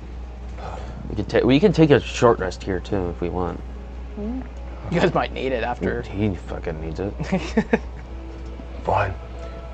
Shut up. No, you're not. Sit down. We should track the boy. We can track him in 4 Those days, tracks and aren't we going anywhere. We could track him until spring. What do you mean? The less time we spend out here, the better. Especially if he's going towards camp. I'm just gonna like. 30 or I'm just gonna something grab like you by that. the. I'm gonna grab him by the shoulder, like push him down, like sit down. He just sits like. Doesn't know how to fucking relax. So, we'll wait for Colton to get back to make a decision, but you can keep interacting. Yeah. We can track him in a few hours. We don't need to leave immediately. Look at the trail he left. He's gonna be running like that regardless. He thinks we're probably following him now. Can I, We let him run back, feel safe, and then we go in and make our safe move. I cracked back at the fort. I have those documents from it. Can I go look through those, like, privately? Wait, what do you mean? Oh, yes. Okay. What do I read off of them? Basically their correspondence. Some of them bearing Flintguard's seal, some of them bearing the seal of Field Marshal Nares, the siege commander before the Battle of Farnard. Mostly it's just letters informing them of like needs for supplies, reports, but one catches your eye specifically, and it is a denial of reinforcements from High Command. As he's going through that, unless you have anything else you want to contribute, I guess as we're kind of probably stationary for the time being, and I'm kind of being forced to sit, I'm just gonna... Professor, why were you stationed here? You're not Rubian, clearly by your dialect. No. I was hired to work down in the site that I was. By whom? By the captain and his people. Was this pre or post-war? Can't imagine too many outside of Rubia being too eager to jump into this conflict. No, definitely not. Post-war. It was about 6 or so months ago? Maybe. More, less, I don't know. I lost track of time. What organization would this be? Or continent, or anything of that sort that you belong to? Isha. Would I... History check. What did I miss? I nice. read some 17. documents. 17? You know what they said, 'cause I read You know of what she's speaking of, but you're kind of confused why she's calling it continent Isha. she's from. Because basically what you have known to be Isha is this Rubian city called Powderport. The main. Hey, Dom. And it's of it. far outside. Now, boy says, "Damn, that was almost so cool." Yeah, that's my When we were buddy. trying- Oh, okay. That's my buddy. That was almost. When we were trying to catch hit the Whenever guy. whenever I went to kick him down the stairs, he went, "Damn, that was almost cool." So, like, I know Thanks, Isha Meta. as, like, a city within Rubia, or like a colony? A colony. It's a colony. Yeah, Isha is the place. It's not the city. You can explain that to him. Yeah. So, The Rubian colony. Isha is the continent itself. Alari is the city that's about 100 years ago, 200 years ago, was taken over by Rubia. you've never heard of the city of Lari. There's no shortage of territories around the world that have not found themselves under Rubian occupation. Unfortunately. Fortunately? Were you aware of this dig site having origins with Crescender going into it? No. Again, I didn't know really anything about it. I was just offered the position.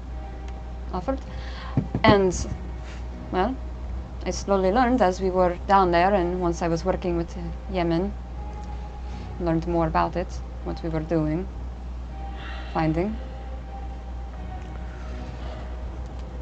Listen, I have no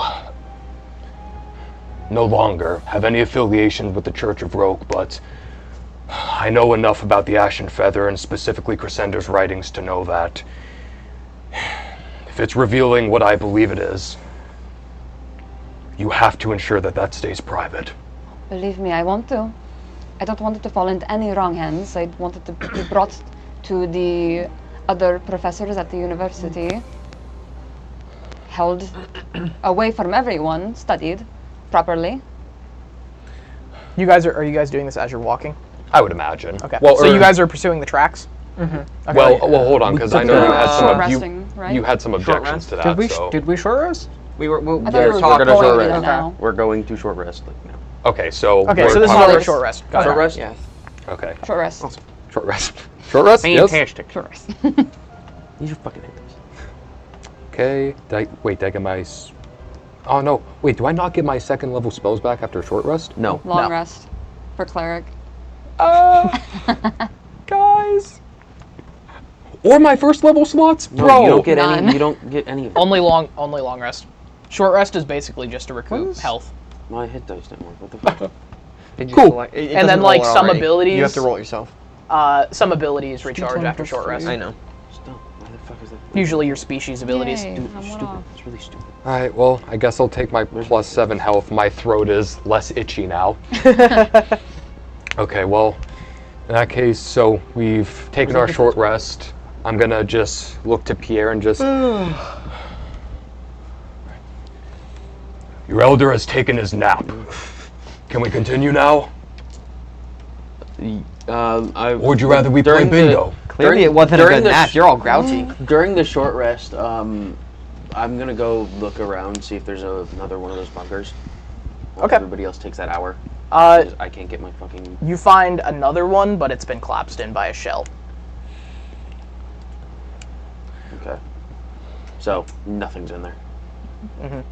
Gotcha. And then you guys continue by, and you choose to get out of the trench because ahead you see a dud ordnance. That is about a 500-pound bomb that is lodged in the entirety of the trench. Nice. And That's it seems cool. it seems to have been here for some time. So Oh no. Oh no. Hey, Dom. I'm getting away from him. Can I check this thing out? Like. I didn't tell you about it. wisdom See if check. I can. Okay. I didn't tell him about it. Can I get away No, from you him? all see it. We all see this. Oh, this is what that we're big? leaving. Yeah. It is blocking the entire trench. Any specific wisdom check? I Idiot was kind check. of joking. Like, just brain check. But it looks like it has materials. Hey, I can't tell him not to do stuff. Okay, what are you doing right now? Silas is gonna start walking towards the shell. I'm gonna start walking towards Silas like, what do you think you're doing? Well, I think I'm gonna strip that for parts. I think you're not going to get out of the trench. But But nothing, get out of the trench.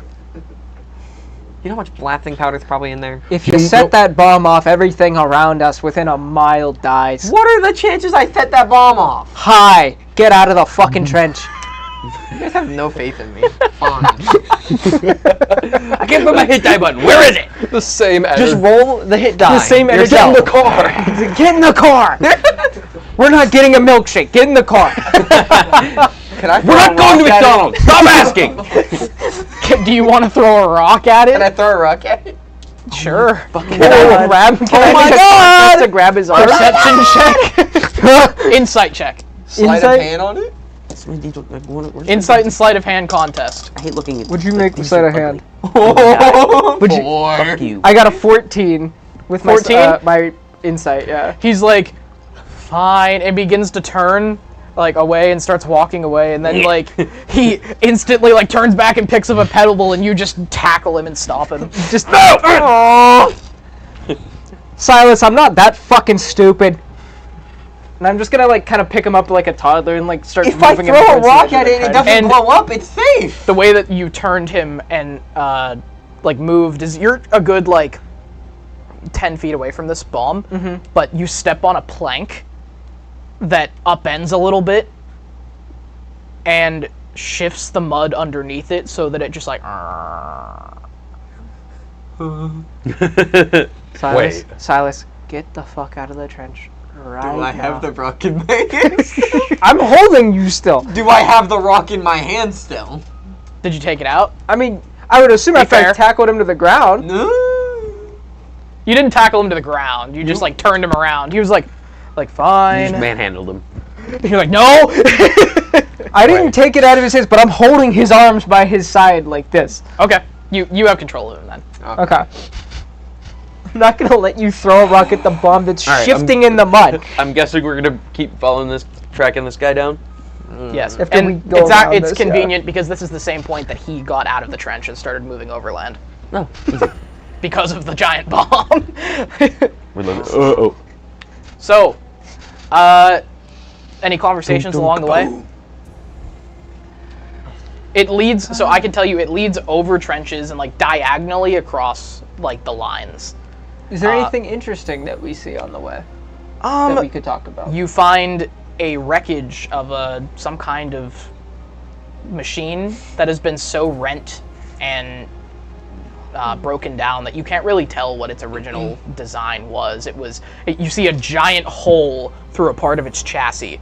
This was hit by some kind of rocket or cannon, some high ordnance weapon. And it's been buried in the mud mostly. Really just you see this arc of metal and like the hole through it and then a bunch of piping and wires inside. Can I do an investigation to see if I know anything about it personally? Sure. With proficiency. I know it's not what I think it is, but I wish it was. 23. 23? You're able to you were walking through like the waste, just this cracking mud, following the footsteps, and then you see this and you're just like and you start darting toward it. Like jubilant, literally skipping. And mostly it's been like buried in the mud, but you your instincts, and I'm just going to tell you what you're doing because you know this thing. You start digging like crazy, not even paying attention to the point that it was struck at. You start digging and digging and digging, trying to find the head underneath the mud. No head. So no head. Boom! What are you digging for? Listen, this is valuable. This is. It is what? So this is a machine that you know as the K9 Grenzjäger. And it is Scariot technology, extremely rare. Have I worked on these before? You've never actually had the pleasure of getting into contact with them. But these were getting rolled out to leaving the assembly lines. Like top of the line right now? Yeah, they were leaving the assembly lines when the war broke out. Can you repeat the name of it to me? The Grenzjäger. This is a Grenzjäger. These are top of the line technology. We need to get this dug out if we can. There's valuable parts here. Is this just a Boston Dynamics robot dog? It's very Wolfenstein, is what I'll say. It's the K99 Grenzjäger. It's a K99 Grenzjäger. They were rolling these out as the war started. These are... Help me dig this out, please. I'll help him dig it out. I'm gonna no. What do you mean, no? I'm no weapons expert. I can tell when something's broken. He knows. But I might be able to fix it. Okay, you don't think you can fix it? But I'm saying that. You're digging for a very specific part of it. Okay. There's this crazy thing. Is it the head that I'm digging for? Yes, you're looking for the neural cortex. I need the head of it at least. Cool. I'm gonna help him keep digging. It looks like it was damaged in the core. It doesn't look like the head might have been damaged. You're looking for solely profit, or is there some reason that you need the head? There's a reason. And if he profits, he can. The last time that they were selling these for 2 million talons a pop, and basically they were going straight to the Great Desert. They never made it, but the reason is profit, but it's for all of us. Ooh. He's sharing what? This is enough that. He's sharing crazy as I'm gonna continue helping him dig. I highly doubt he's meaning to share it with the rest of us, but... How much did you say these were going for? The whole machine were being sold for 2 million talons a pop. Okay. Exclusively to the Terrace Marine. This whole machine is worth 2 million talons. Wow. Just the head could get us a new ornithopter if we need it. Wow. Ooh. Easily. That's cool. So are you going to help me or not? I've no care for currency. And I keep digging. Captain, if you so wish. You very quickly unearth it. Not the head itself, but you come to the back plate, the crest, and you see the end of the jaw of these serrated teeth that would have been spinning. And you expose the back plate, and through your knowledge of this machine, I'm just going to go off the past thing, you clear off the back of the head, this very specific point of entry. And what kind of tools do you have with you? All of them. Okay. You're gonna I'm not joking. I literally. I'm just telling you, you're gonna want to go with your tinkering tools. Okay. So, am I Take your rolling time. to do something like to extract? Using your tools, yes. Okay. Would that be? What would that be for Tinkerer's tools? I think it's literally just It's a D20 straight plus. roll with Yeah, proficiency. D20 plus your proficiency, because you're an artificer. Well, if you have proficiency with the tools. That's Yeah. fine. So plus proficiency. 18. 18? All right, so you guys watch as he takes this small drill-like tool, and this takes some time. It takes you about 20 minutes to break through this, because you actually don't have the proper tools that you need. Yeah. But you're making these very fine holes down the center of this plate. You take some pliers. You got an 18? Yeah. Okay. You take some pliers and you separate it very, very finely. And then once that's done, you just start ripping wires out. And then eventually you take a scalpel, go in, and you start cutting wires very diligently. And we're going to count that all in the same thing. And you guys watch as he removes this orb, but it has several, how do I put this? It has several capsules off the end of it. Kind of like it's a sphere with a bunch of like actuators coming off of it, and then wires out the ends of each one. And you're very delicate with this. I'm gonna like wrap this up in fabric. Investigation check first. Investigation check first. Is that intelligence? That is intelligence. Okay. Yeah. A 14. 14. You can see that it looks to be in working order. Okay. There's no power. Yeah. But this is what you were looking for. And you can add a Grenz actuator. Grenz. A Grenz actuator. And it is 15 pounds.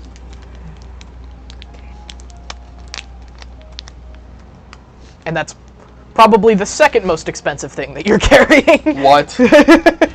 How much does it weigh? 15 pounds. Do you What are you doing? What are you laughing about? I don't like this. What are they laughing about? They're just sending memes back and forth. Oh my god. Do you want me to put in the Relevant actual memes. cost for this? Would I know how much it's worth?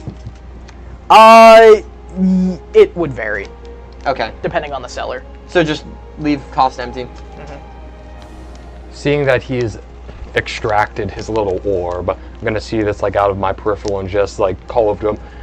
You done playing with your toys? You need another nap? I don't know, do you? You might think clearly if you do. Whoa. I'm not the one who drank filthy, disgusting poison water. I'm not the one who inscripted himself in the NRO. Can we go now? What is it? Oh god. Your descriptions hurt me. Your descriptions. Oh, I do not want to hear it from you. No, mine. What do you mean? Your spellings are horrendous. Mine? Oh, mine are pretty horrendous normally. If too. you're gonna talk about spelling, fuck off. Well, I just put funny descriptions to all of my items that I loot. Alright, anyway, you grab this thing and you guys wait unpatiently as this takes like half an hour. As he's doing this, I'm just gonna kind of sit alongside this metal behemoth, because like he's clearly not budging anytime. I'm just gonna kind of say out loud, just like the metal monstrosities in Crassus. And yet the engineers at Scaravolt continue to profit. It would have been a lot easier at Crassus if these actually made it out there. And I thank Roke they didn't. What is this? This is A Grenzjäger, a a K99. Grenzjäger. Okay.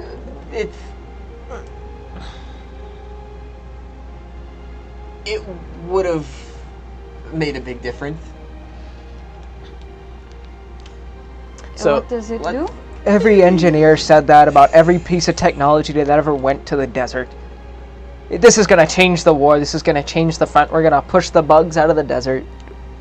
It wouldn't have made any difference other than pad the pockets of vultures. I'm just to imagining make 'em. that you're like SpongeBob finding the rock. You're like, oh, they used to unloose these puppies like for miles. Basically, the way that you understand this creature to work is that they would loose them on the battlefield, and then they would go nuts. There wouldn't be a battlefield. Yeah. Regardless of what they threw in Crate, the result was still the same. That war was only going to end with the Thrycrean's victory or us getting sent back to Rubia. And Colton, you or Havrun, you decided not to help with this at all because you've seen these before, actually. They saw extensive use at Scariot Moors against the Combine. So I've seen basically what they can do. Oh, yeah. And the neural cortex is like basically the brain of the machine.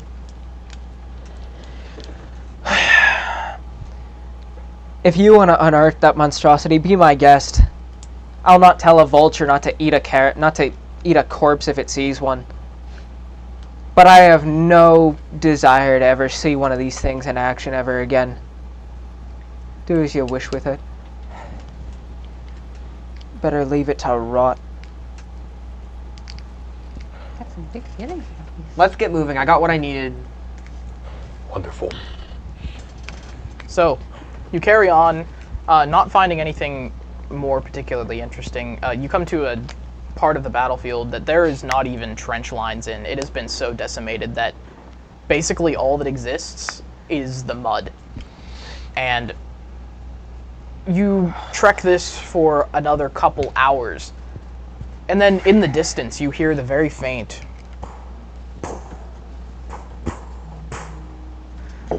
of some kind of barrage coming from the north. From the north? Yes. So behind us.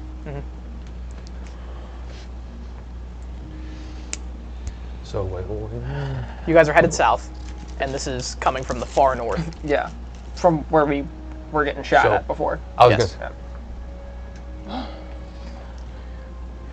think that's another poor soul that found themselves in the capital Combine airspace. More than likely. That or some trigger-happy ensign saw a bird. Let's keep moving. Are they always like that? Not before. There used to be organization, and now with the Capital Combine and the NRO at each other's throats, every young lad is so trigger-happy they don't know whether or not to shoot or shit their pants whenever they see anything that looks like an enemy soldier. You can carry on. Sure. You carry on, just... You didn't see me try to tackle him whenever I first saw him. No, but I see what else you did. You've seen the other things I've done. You carry on, just accepting that that's what's happening, and basically acting like it isn't as you continue. And eventually, as evening is beginning to fall and the sun is coming low, you find yourself coming to the end of these tracks. They lead directly adjacent to the Northern Railroad. Blown to all hell, impossible to ride, but they move diagonally into the tracks and then suddenly shift parallel into them. Into the tracks or parallel, like... If parallel, the tracks are parallel here? with them, Okay. like following the tracks. Gotcha. It seems that this is what he was looking for. And then in the gravel, you actually, like the gravel set underneath the tracks, they're ripped up and like bent out of shape. Yeah. But you can't really follow his tracks anymore because you kind of figure out that he's walking along the wood and the gravel. To kind of cover his tracks a little bit. You can see the direction he's heading though. He obviously started following them. Would most of us be familiar with the type of locations that this track runs alongside? So like this major is stopping points? This is the railroad that you were speaking of last session. Does this lead to Mortiscard, the way he's heading? It was a prime rail center, basically in charge of all shipping of supplies. And there's like 7 different tracks, like adjacent to each other. And this was like the prime one leading from Rochador all the way to Mortiscard. And then conceivably it heads all the way to Rones if it weren't destroyed. So the one we're looking at right now, it's safe to assume this one where he's going is towards Mortiscard. It's heading south. Okay. I'll give it to the boy. He's a smart fucker. Oh. These tracks either head down to Roans or to Mordiscard. Any hope of a bastion of civility, if you could even call it that anymore, would be along these tracks. Is it That's good. easy to tell which way he's going? You can tell that he started following the track south, the way that his steps arc. To Mordiscard. Yeah. Rough to that In the direction yeah. of Mordiscard. I say we keep going out. Remember, I don't want to give you guys direct answers. That's where we're supposed to be going. Right? It's where we want to be. Considering he's following the railroad tracks by here, he either has a camp somewhere towards the south, towards Mordiscard, I would imagine, or he's taken refuge in one of the husks of the buildings that lay there. Regardless, it seems his path aligns with our own, so I say we follow the tracks south, try and find somewhere to hold up for the night, once we can. Very well. It's still about mid-afternoon, or... Yes. Well, actually, no. Now it's going on like 5 p.m. Okay. You guys have been traveling for a long time. In fact, use one of your rations each. Okay. So, also add 1 level of fatigue. No. You guys have been up for a long time. Fatigue. 1 layer of exhaustion, I mean. Yeah. Oh, there it is. To the fucking bottom. So, you follow the tracks. I don't even know how to do that. There's really nothing on the railroads that you remember Havrun, and most of you heard of, except maybe you, Kit, that these were some of the first things. These tracks, this avenue between the capital and Mordiscard and Roans was one of the first things to get the heat. Immediately when the Capital Combine faced NRO forces in Mordiscard, they carpet bombed the railways, cutting off any avenue to the capital. And so they're torn up. There's no trains on them. Pretty much all traffic paused when the Civil War began. And you follow these ripped up tracks for some time until you notice the steps coming off of the rails for a very slight moment as one of these tracks veers off to the right. Or veers off, like, it separates very slightly to the right from the rest of them. And you see the footsteps kind of move alongside it. And you can tell that he went this way. You follow it for some time, another 30 minutes or so, and you see a railway tower. A whole station, in fact. Quite intact. And we're going to take a break, and we'll be back in just a few minutes. Whoa. Whoa.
And we're back.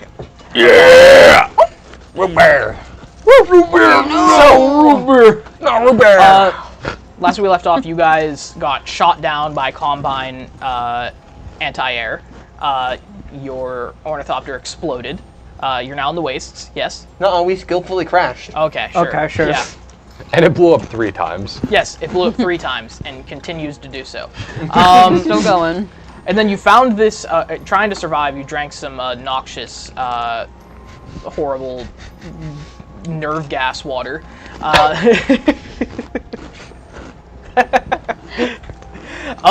And then you carried on through the trenches and you found some kind of survivor, scavenger, remnant.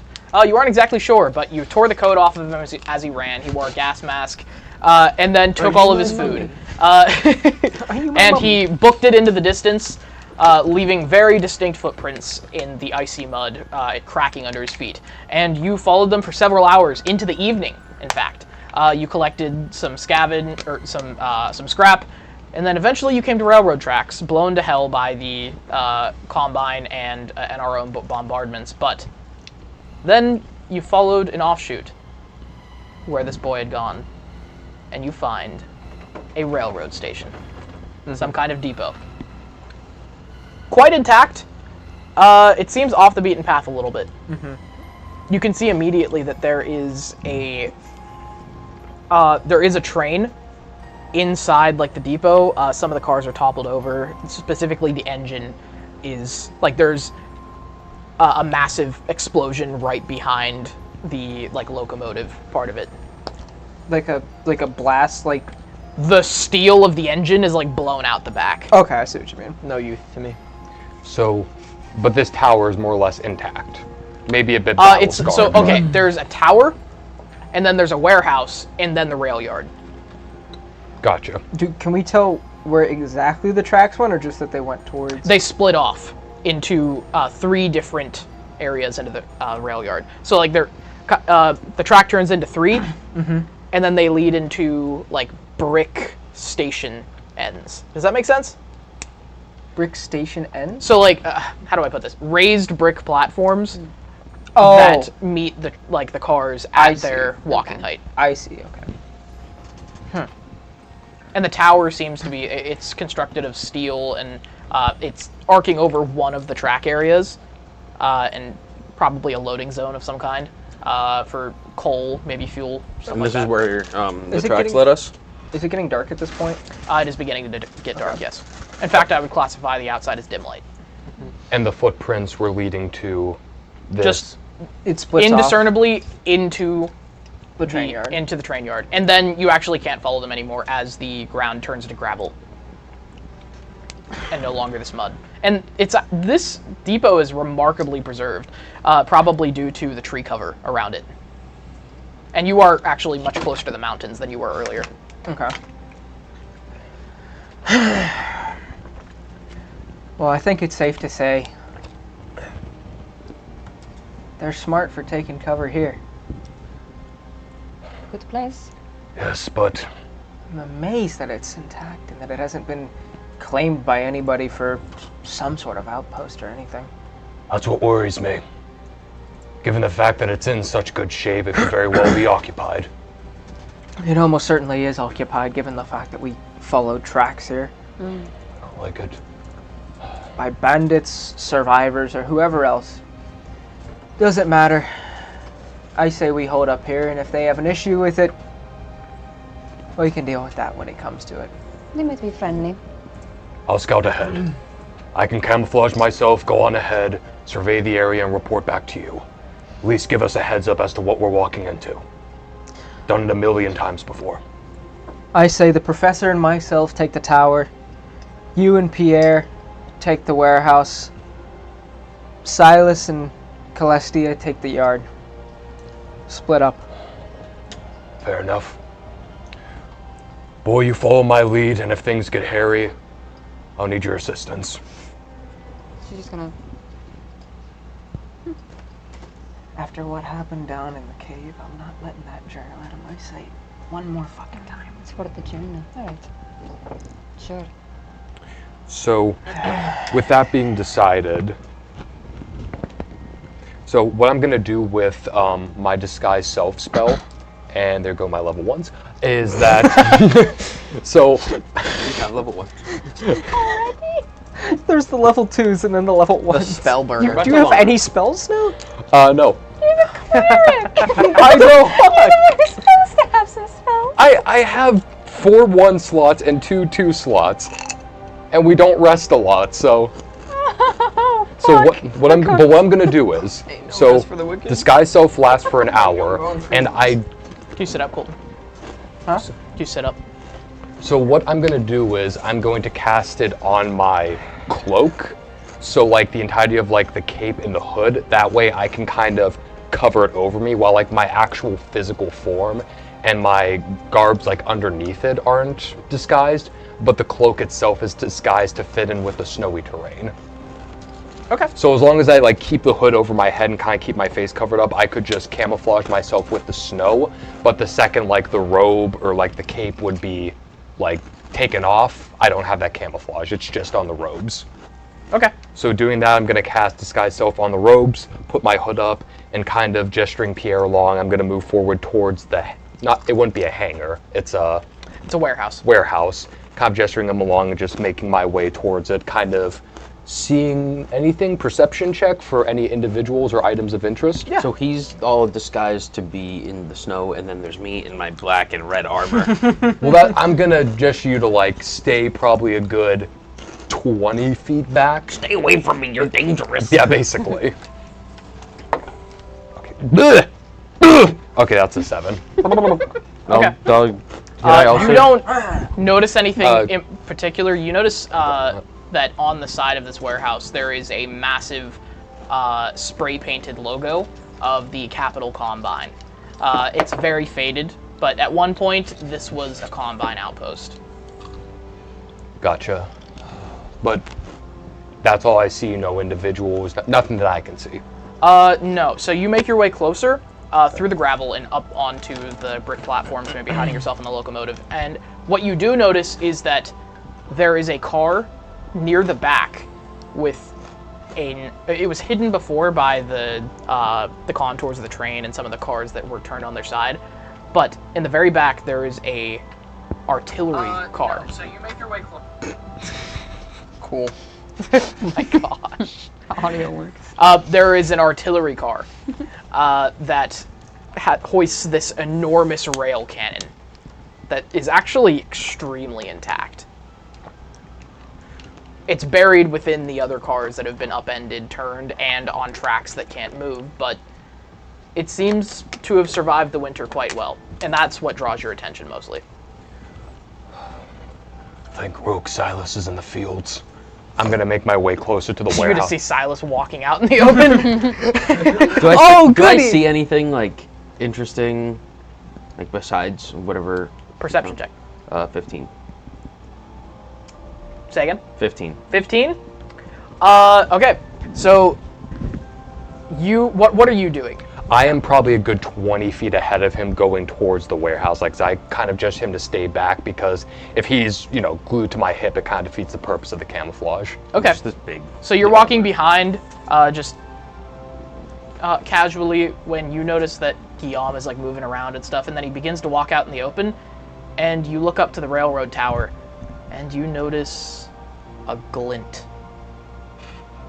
You have a split second. Are we by the tower still at this point? You guys, so it's a little further off. You couldn't have gotten there before they're where they are. Okay. Ah, fuck. I don't know. Should I shoot him? Should I shoot him? I could shoot him. How far away is this? It's easily about 150 feet. Never mind. I can't shoot him. I'm just gonna pretend like I didn't notice him, or what? I'm guessing it's a glint from the eyes or something. That's what I'm thinking. So I'm thinking it's that dude. Say again? I'm thinking it's that guy with the fucking gas mask. That's what I'm thinking. Like, that's what I'm thinking, and so I'm just gonna pretend like I didn't see him. Cool. So, you stand there, you see the glint in the tower, you look to Guillaume, then you look back. Oh my god, that's a nat 20. I'm not even... Look at this. Uh-oh. Well, it was a good run, guys. I appreciate you. You look to Guillaume, then you look back, and then you see and Guillaume, your vision is immediately drawn back to Pierre as you like hit the ground, and Pierre, you just stand there silently. After the shot went off, I'm gonna fucking... Well, you just stand there silently, and then you look down to your shoulder, and your breastplate has been breached and bleeds through your uniform. Oh, great. Constitution check. And... This is a high. God damn it! Oh my god. Why am I so bad at the things I'm supposed to be good at? I got an 8. That was 2 max D12 rolls. Oh, great. He took 48 damage? What? Oh my. No, 24. 24. Wait. Math. No, but crit. A D12. Yeah. Because you crit. You crit. Aiden, shut up. Shut Why up. did you say something? How much health do you have? Teacher, 29 right now. Total 32. You take 42. I'm immediately down. Teacher, you forgot the assignment. He already said that was an ad 20. Yeah. And then do we do silent essays? Yeah. Oh So my god. You're just kind of looking around, and then you, he is standing there before you hear the shot. It's so far off in the distance. And you're just skulking around, you hear the look over, and he's just, and falls on his back. So I'm assuming we hear this and see. Oh yeah. It sends you all into a panic. Are we still approaching the tower at this point? How far away would we be? You guys are all at the edge of the brickyard at this point. You would have seen this. How far away from the tower would we be? A good 200 feet. And accompanied by a voice is accompanying the shot is a voice ringing out somewhere within the compound, like, "You should be gone, fellas! Don't care if you're scavengers, don't care what side you're for." How far away is it? What? The voice. It's 200. It's echoing around, you can't pinpoint it. If it's from the watchtower. It's one hell of a warning shot. Yeah.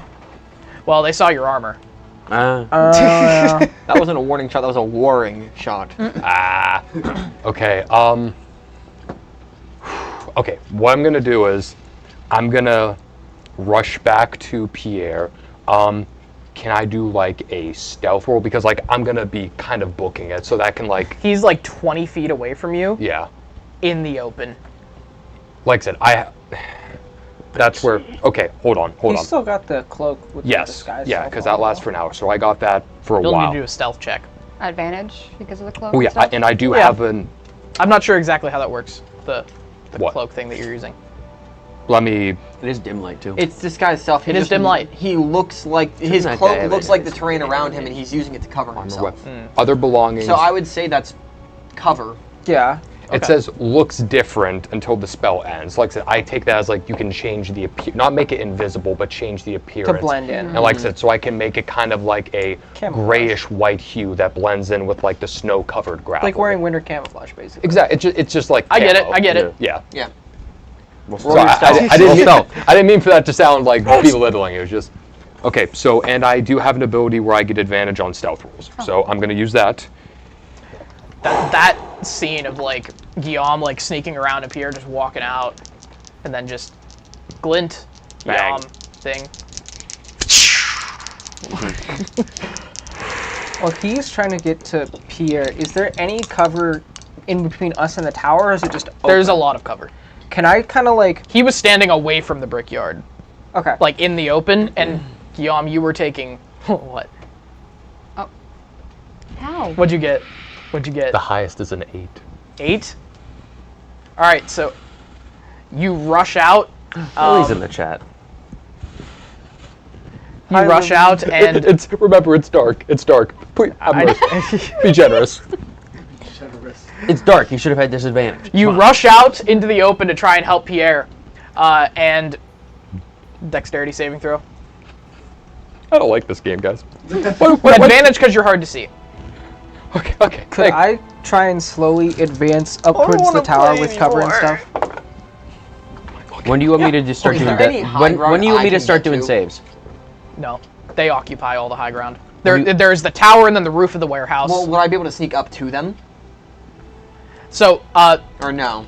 You can. It's going to be a series of movements, though. Okay, like with can me I start advancing heading that way then? Series, yeah. Yes. So stealth checks, both of you. Do you want me to start doing saving throws? Yes. Just one? Just one. With dim light, I would normally have disadvantage. With dim light, would I just roll a regular stealth check? Because I also have the cloak on, too. 18. Once I get regular. to you, I Regular? have the med kit, so I can stay. I just need to get to you. What'd you get for your dex? 18. 18? Yes. All right, so as you run out, you're just... and then you're trying to sneak, and then right at your feet, another one. And then, what are you doing here? They know where you are. You're like, still even, moving. Even if I'm... Well, I stopped. You can roll another one. Is that what you want to do? I'm just going to look. No, he said. How far away am I from Pierre at this point? You're like within 10 feet. You could keep going. You can run. They can complete... Well, I can't ask that. All right, what, Kit? As I say, I'm probably going to end up following behind as well. I want to get within like 120 feet, if I could. Okay. I rolled 18 on my stealth. Okay. So you're able to sneak around. And how much movement do you have? 30 feet? 30, yeah. All right, you can get decently within the brickyard to like one side of the train. What'd you get? 10. 10? Mm-hmm. Okay. So you're running through, and you hear the shot ring out, and then you immediately like drop to the ground. You don't make it very far, and you don't know where the shot hit. You just know that it didn't hit around you. Okay. So I'm gonna say instead of like being seen, you lose half your movement. That's fair. And then, are you gonna make a stealth one too? Yeah, stealth. Okay, I'm going to... Want me to take another one? Not yet. Not yet? Alright. Let me know. This is pseudo combat. Yeah. That's why I'm like, just tell me when. Alright, I'm going to use one of my cantrips. Silas, history check. History? Yeah. Just standard history check? Yeah, very high roll. 21? 21! All right, you know the sniper rifle that they're using by the sound. What? Yeah. What is the rifle? You know, so you can't remember the exact name, but by the sound of it, you know that it has 4 high caliber rounds in each magazine, and then they have to reload. Okay. Understood. So they've shot twice or 3 times? They've shot twice. Twice. Okay. And you're with them, so they can know that. He has 4 shots before he has to reload. Okay. He's shot twice. That gives me an idea. Alright, I'm going to cast a cantrip that allows me to create a noise or my voice from a certain point of my choosing within 30 feet. And I'm going to use this about 30 feet, probably, I think we're like on the, from the shooter's perspective, like on his right side. I want you to realize that you're so far away from this guy that sound, like, it's like, the first shot that Pierre saw was flash, 1. Okay. So that's like shot, and then there's like a 1.5 seconds of delay.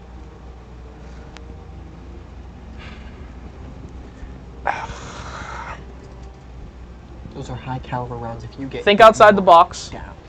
You're out in the open. He's got you in his scopes. Yeah. Can we see from where we're at? Like, No. no. But you could still like throw down something. Yeah, I could still do something. You're a good 60 feet away from them at this point. Okay. With, like, inside the brickyard. Are you referring to 60 feet away from the watchtower or 60 feet away from Guillaume? Yeah. Okay. The watchtower is still a good, like, 130 feet. Okay. I would assume I would have an empty can from consuming the rations, or would I have just tossed it? Yeah, you can have an empty can. So with that, I'm gonna kind of like, while I'm still low to the ground, kind of, if I know where Guillaume and them are, they're over to like what, my right or whatever, I would assume. Like if we're looking at the watchtower, they're like over here somewhere. So it's like, here's from the perspective of the way that you came in, from my perspective, you have the beginning of the rail yard, the tower, all the way over here. This is where Guillaume and Pierre are at, and then you guys are inside the rail yard behind this train. Okay, so we're closer than them. Yes. Okay. Yes, you're about 60 feet closer. What's your idea, Silas? Okay. So, give me something I can throw away from us. Take I can this. make a noise from it too. I get you guys want to noise. whisper for the roleplay, but make it so they can hear you. Give me something I can throw. Take this gun. Alright, so I'm going to use magical tinkering. Okay. And I'm going to give it a message that's going to shout out from it. Okay. And it's going to say, we're over here, come and get us. And okay. like trying to taunt them, basically. Are you telling us that you're doing this? Yeah. Well, you can hear me telling it what to say, what it's going to be saying. Silas. Idea. You throw wherever you throw it, Professor. Talk louder, because we're... Oh, yeah. Wherever you throw that. Professor, you're able to conjure up some sort of illusion, aren't you? Yes, I can. Make it seem like, there's another soldier over where he throws it. It can only be something that's standing still. That's Can't do any move. If they see we need something, to if distract they them. see someone standing right there, they're still going to take a shot at it. Yes. Alright. Alright. So, We're going back to Guillaume real quick. So, we're going back to Guillaume real quick. Okay. Alright, if they practically see where I'm at, this is gonna be really pulling something out of my ass, but okay. I'm gonna try this. I have my tinder box, so my back is basically towards him. If he can practically see And you look where like I'm the terrain, at, remember? They don't know what you look like. right, but they clearly see some kind of figure. They saw a distortion, yes. Yes. So what I'm gonna do is, I'm gonna grab like one of the longer sticks from my Kindle box, kind of place it that's pointing through to the hood, crouch down in like a fetal position, and kind of put the Kindle up so that formation is still, does that make sense? Yeah. That formation is still there, and I am like limiting as much as possible the amount of surface area he can actually hit. So, So you're like doubling your height as much as you can. Yes, for all intents and purposes, that I'll like, give you 3/4 cover for that. yeah, so like he's literally fetal position, poking the stick up through the hood so it still looks like this camouflage figure is standing up. Okay. And that's what I'm gonna do. All right, first you. So I'm going to take the can, and I'm going to roll it as far as like toss it as far as I can. You can. So you're next to the train. You can throw it over the train. Okay, I'm gonna throw it over the train then, and it's gonna shout that message. At that, I guess at the second that I hear the message, or maybe probably right before it, if I can tell where it's gonna land, I'm gonna make an illusion of probably part of a soldier hiding behind something, maybe. Okay, you want to make someone moving. Not move. Well, like someone leaning out. Yes. Where that is, probably in I don't know, the armor that he's wearing or something. The NRO. Yeah. Yeah. Okay. Time it up. Where exactly? So So you're next to the train. I know it's hard to visualize. You're next to the train.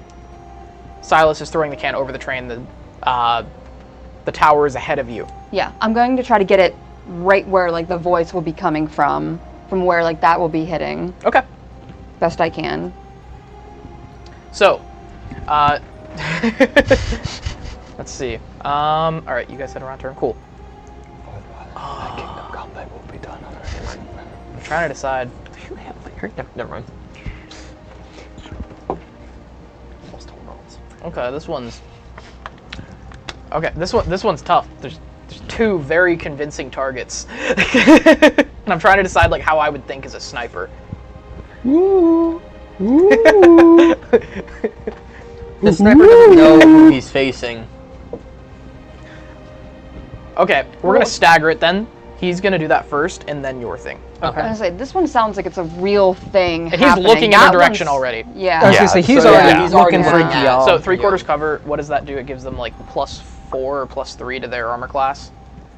I don't remember how cover works. What's your armor class? 14. 14? Oh, okay. So, I love how you don't know what I rolled. So you do this as you keep moving toward Pierre? Plus No, no. Plus 5 bonus to AC. Plus 5? Yeah, And plus dex 5 save. and dex save. So you put this up and you're actually like thrown to the ground as like, let's say you had like a can or something on top of it just to like do that. You hear the slightly after, feeling this swift wind over your head, like a few inches from the top of your head. Mm-hmm. Does it like take the cloak with it? It punches through it. Okay, but I still have it hanging above me. Yes. Okay. And then, That's 3. as he sees that, Pierre, you're on the ground. Mm-hmm. You're still conscious, just bleeding out. Yeah. And you see like the glint shift, and you can't exactly see the illusion that you created, but you hear the voice like, "We're over here," and the glint shifts, and then I guess it doesn't matter. So you guys arc around the train to see where this is, and you see this a shot ring directly through the forehead of this illusion after shifting like 20 feet in the radius.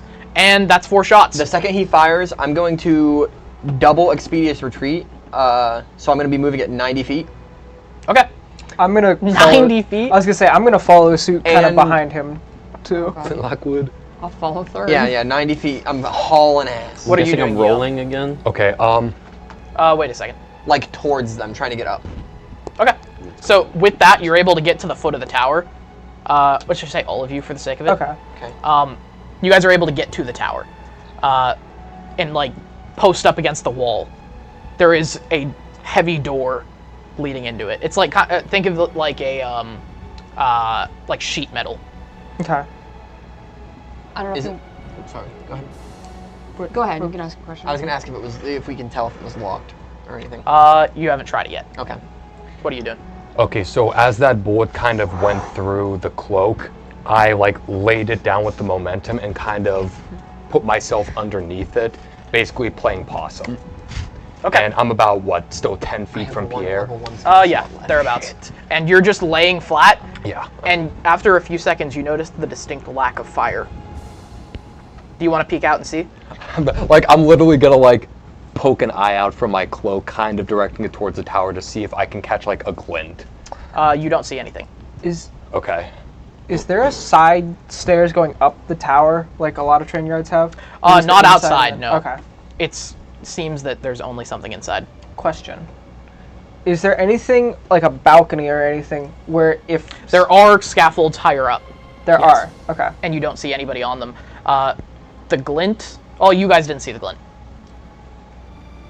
I propose something. Okay. I have a war pick in my like as like a side weapon in case I get my longsword knocked out of my hand. He's still in my heart away. Take the rope, tie it around the end of the war pick, and try and throw it up like a grappling hook to climb up. It's about 20 feet high, so you could do that. Check Okay. out the big What, do you- brain on what, do you- Brad. what are we thinking here? Dex. Dex? Can I give guidance? Yes. Okay. Oh, do I still? Oh no, I don't have bless on me, do I? I assume not. It only lasts for a minute, so no. Yeah. So, Dex. Perception check, you 3. All of us? Okay. Yes. I also had something I'd like to try in a second. 18? It's a nat 1 on perception. Yeesh. Who got what? 18. I got a nat 1 on that perception God. check. As you see, and I imagine you guys are like breathing heavy. As you see Havrun like step away from the tower, you hear the shifting of steps inside the tower. People moving, metal creaking. So, okay, then while I'm giving him guidance, can you move quietly? Why is that? There's people inside. Oh no shit, but did you hear him moving around? Yes. Keep an eye out if you see them pop out anywhere near Dex. the scaffolding. Dex? On On who? And Guillaume, at this point, just to be Uh-huh. nice, you notice that there are no shots ringing at you. It's been, you figure that you should have heard one by now, Yeah. and you see an opportunity to get to him. Dex saver ability check. On who? Say again. Dex saver ability. Ability to throw the thing. On me. Okay. All right. Seeing this opportunity, I'm gonna kind of. I think it'd still be smart to still like have the cloak on me, so I'm gonna kind of like grab it, rush forward to the air, skid alongside him, and I'm gonna use my healer's kit to stabilize him. Okay. So it just reduces him to 0, but he's not in the dying state anymore. So kind of doing this. Was it a clean like exit? Is the bullet still in him? He is bleeding badly. Okay. But like, is it a clean hole? Like there's like an exit wound? Yeah, it's straight through. Okay. So seeing this, I'm just gonna grab some like basic like medical equipment to stop. It's like that large. Okay. Yeah, I'm just gonna. This is like a 50 caliber round. I'm simply gonna like stabilize the exit wound, cut down the bleeding, and do what I can to just ensure he doesn't bleed out. Like I said, he's not in any good condition, but he's stabilized. And that's basically the extent of that for now. Okay. I don't have any medicine spells. check as well, just to stop the bleeding. With the healing kit, you don't need to do a medicine check. Okay, fair. He stabilizes you. Do you guys want to have a conversation at all? You're awake. I'm awake now. Yeah. You're not up, but you're awake. I'm awake, and I'm still sitting there, and there's still a fucking bullet hole in my chest. So I'm just not saying anything and coughing up blood. Right. I'm. How tall are you? Like 6 foot? I'm like 6'3". There is no cover within 20 feet. Well, no, I'm I was 6'3", and I have like 50-pound armor on my. I was gonna say. Also, you notice immediately looking into this wound that it hit the breastplate with such force that it has actually bent into the wound. Like the bullet dragged metal inside of his bullet wound. And there might be shrapnel inside. I might just... Okay. I might just be a fibber and do... What I'm going to do is... I'm going to kind of place him on his side and kind of get him into a fetal position as much as possible and put the camouflage cloak over him. Okay. To kind of try to hide him in the snow as much as possible. Maybe he's got like a foot or some of his head peeking out, but I'm going to try to condense his 6-foot body into like, I imagine I'm 3'5", so my cloak could make the argument that's probably 4 foot because it dangles a bit. If you put him in a fetal, you could get him into like a 2x2 cube. Okay. So I'm going to do that, put the camouflage cloak over him, and I'm just going to tell him, stay here, apply pressure, and oh god. And then let me apply pressure through my breastplate. It ain't a perfect situation, but where are you going? I gotta make my way to the tower because if I just stand out here in the open, I'm gonna get gunned down. What'd you get?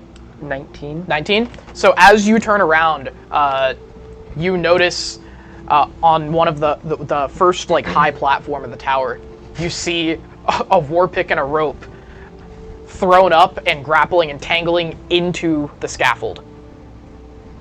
And you're able, acrobatics or athletics? I'll give you your choice. Either to get up. Either or? Yeah, it's going to take all your movement. Okay.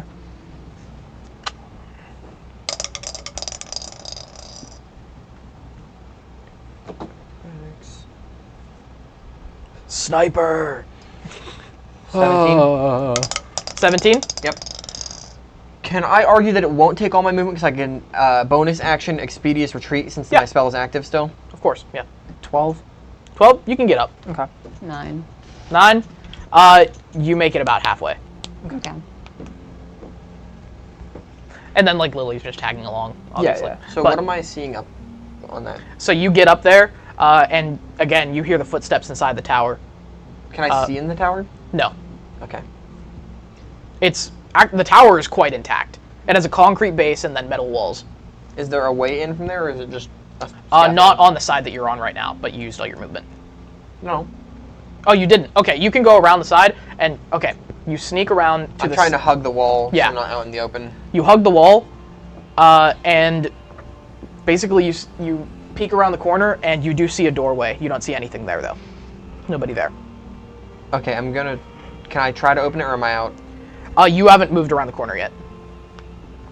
You can. I'm just telling you. I'm taking it step by step. Corner. Okay. You come to the door, and it's... To tell if it's locked, you'd need to play with it, which might alert anybody on the other side. Havarun, where are you? Is my you said my movement speed's like climbing up here? Yeah, we'll take a second here then. Okay. Cade, Pierre. I'm still not able to do anything. Cade, what are you doing? Okay, I got basically nothing to treat him beyond getting him to 0. So Out of spell slots. out of spell slots. Well, can't you just help him up? Cleric. I'm still dying. Or no, I'm not dying. I'm pretty sure you can just use help to get Yeah, them to you 1. can. That's what I was That saying. works. Yeah. Like to just kind of drag him along because I'm half his size practically. No, help. I mean, like to make it so he's not dying on the ground. Okay. Could I do a medicine check to like see if I could get him to any state beyond 0? Yes. Okay.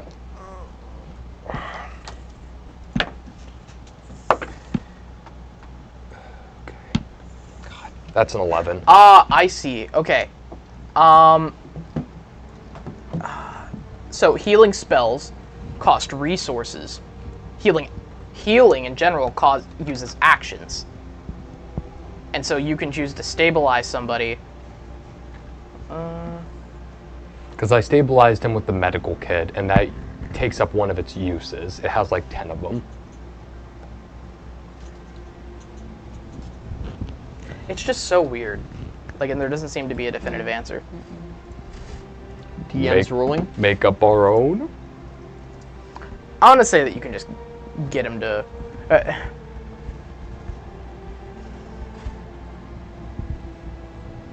It's a toughie. So like okay, he's definitely stabilized.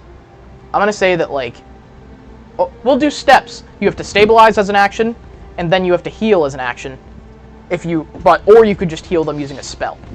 Okay. Does that make sense? Yep. And that goes for everybody. Okay. So stabilize, then heal, or you could Stabilize for 1 action, then to get them back up, you have to use another action, and that's 1 HP. Sure. Okay. And then, or you could just use a healing spell to get them up. Gotcha. Okay. I think, yeah, that's a good compromise. Okay. So it's either you spend time, or you spend slots. Gotcha. Okay. Or potions, resources. So if they're in the dying state, if you cast a healing spell on them, would that stabilize them and give them health back? Yes. It would get them up instantly. Okay. All right. Well, since he's stabilized, I rolled the heal with the medicine For some reason, check. Lily's audio is not coming through. It was an 11. Oh. Shut up. I was like, oh no. 11? Yeah. You get them up. It's a base 10. So you get up to 1 HP. 1 HP. And then we'll get back around here. We'll say that was the turn. And you notice that you look back at the tower frantically, and you see them up there, and there's no more shots ringing out toward you. Okay. You're still out in the open, though. And you guys, in your turn, Quincy, you get up to the top. Havarun, you're able to move around the corner. And then you immediately, Quincy, as you get up onto the platform, you immediately like slink against the wall as you look down through the grated balcony, and you just see a bunch of shots ringing out through the metal that you were standing there by. And you guys hear this as well. Go. I have a question. While they're firing, can I try to fiddle with the door? Yes. So there's noise covering me? All right. Thieves' tools? Right? I got these guns and shit, and I just have a really big sword. And it is locked. Yes. Question.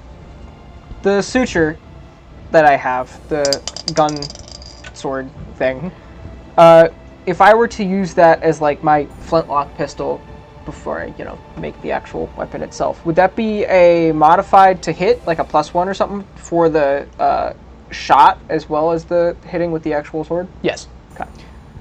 That's a 19. 19? Yep. Okay, you break the lock, and then you try to push through, but it's barricaded somehow.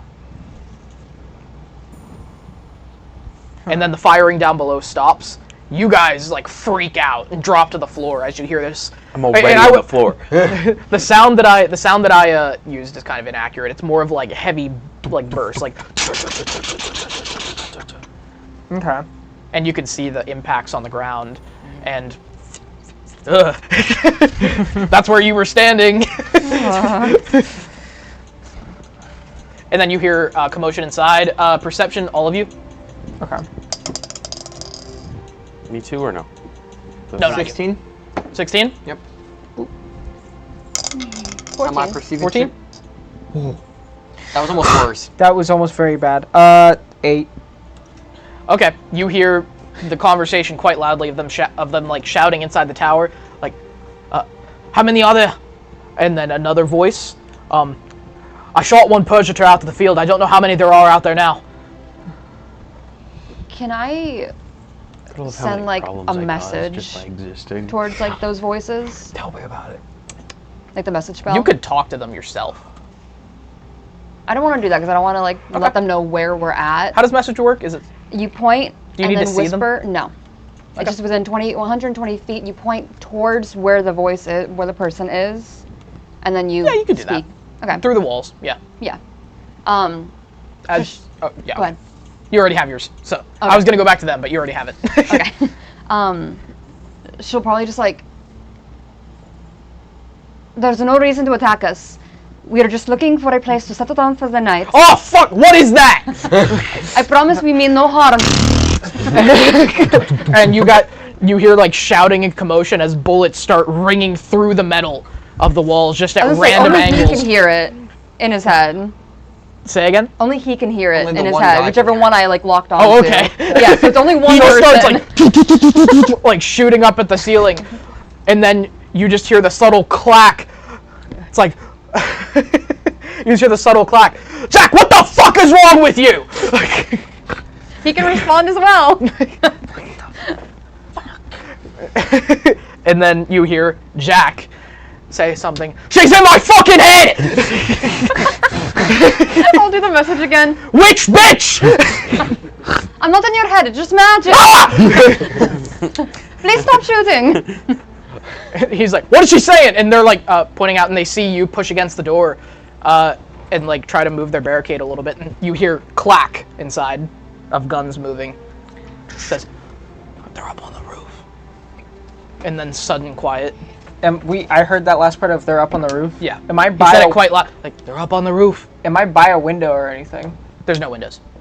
The only entrance is what he's by, that door. Yes. It's like, And it's barricaded. I'm on the roof. I'm through the window. Ga, ga, ga, ga, ga, ga, ga, ga. I'm sorry, if you're like in a combat wait, situation yeah. and some voices start entering your head, I'd start shooting around. Oh no, yeah. It's like guidance. I was hoping to do it earlier, but You need to break that barricade down now. When they're near it. You want me to run full body force into the fucking barricade and get shot? Trust Yes. me. Yes, he does. All right, what are you guys doing? So, Getting up and running. You guys hear all this fire and like you see you can see Quincy on the side that she's on like dropping to the floor like on this higher raised platform. And I was gonna say, I hear that there's obviously a commotion on the interior of the tower. So with that, I kind of like see that, and like we start booking it. I'm going to use my cantrip of guidance on him. It just makes it so you get an additional D4 to add to any of your ability checks. So I'm gonna cast that upon you and just say, oh, they're distracted. We have to go now. And just kind of hoist him along as much as he can move with 1 HP, and we're gonna make our way to the tower. You could use dash as well. Yeah. Okay. You can still move. You guys can make it about halfway to like where they were by the train. Yeah.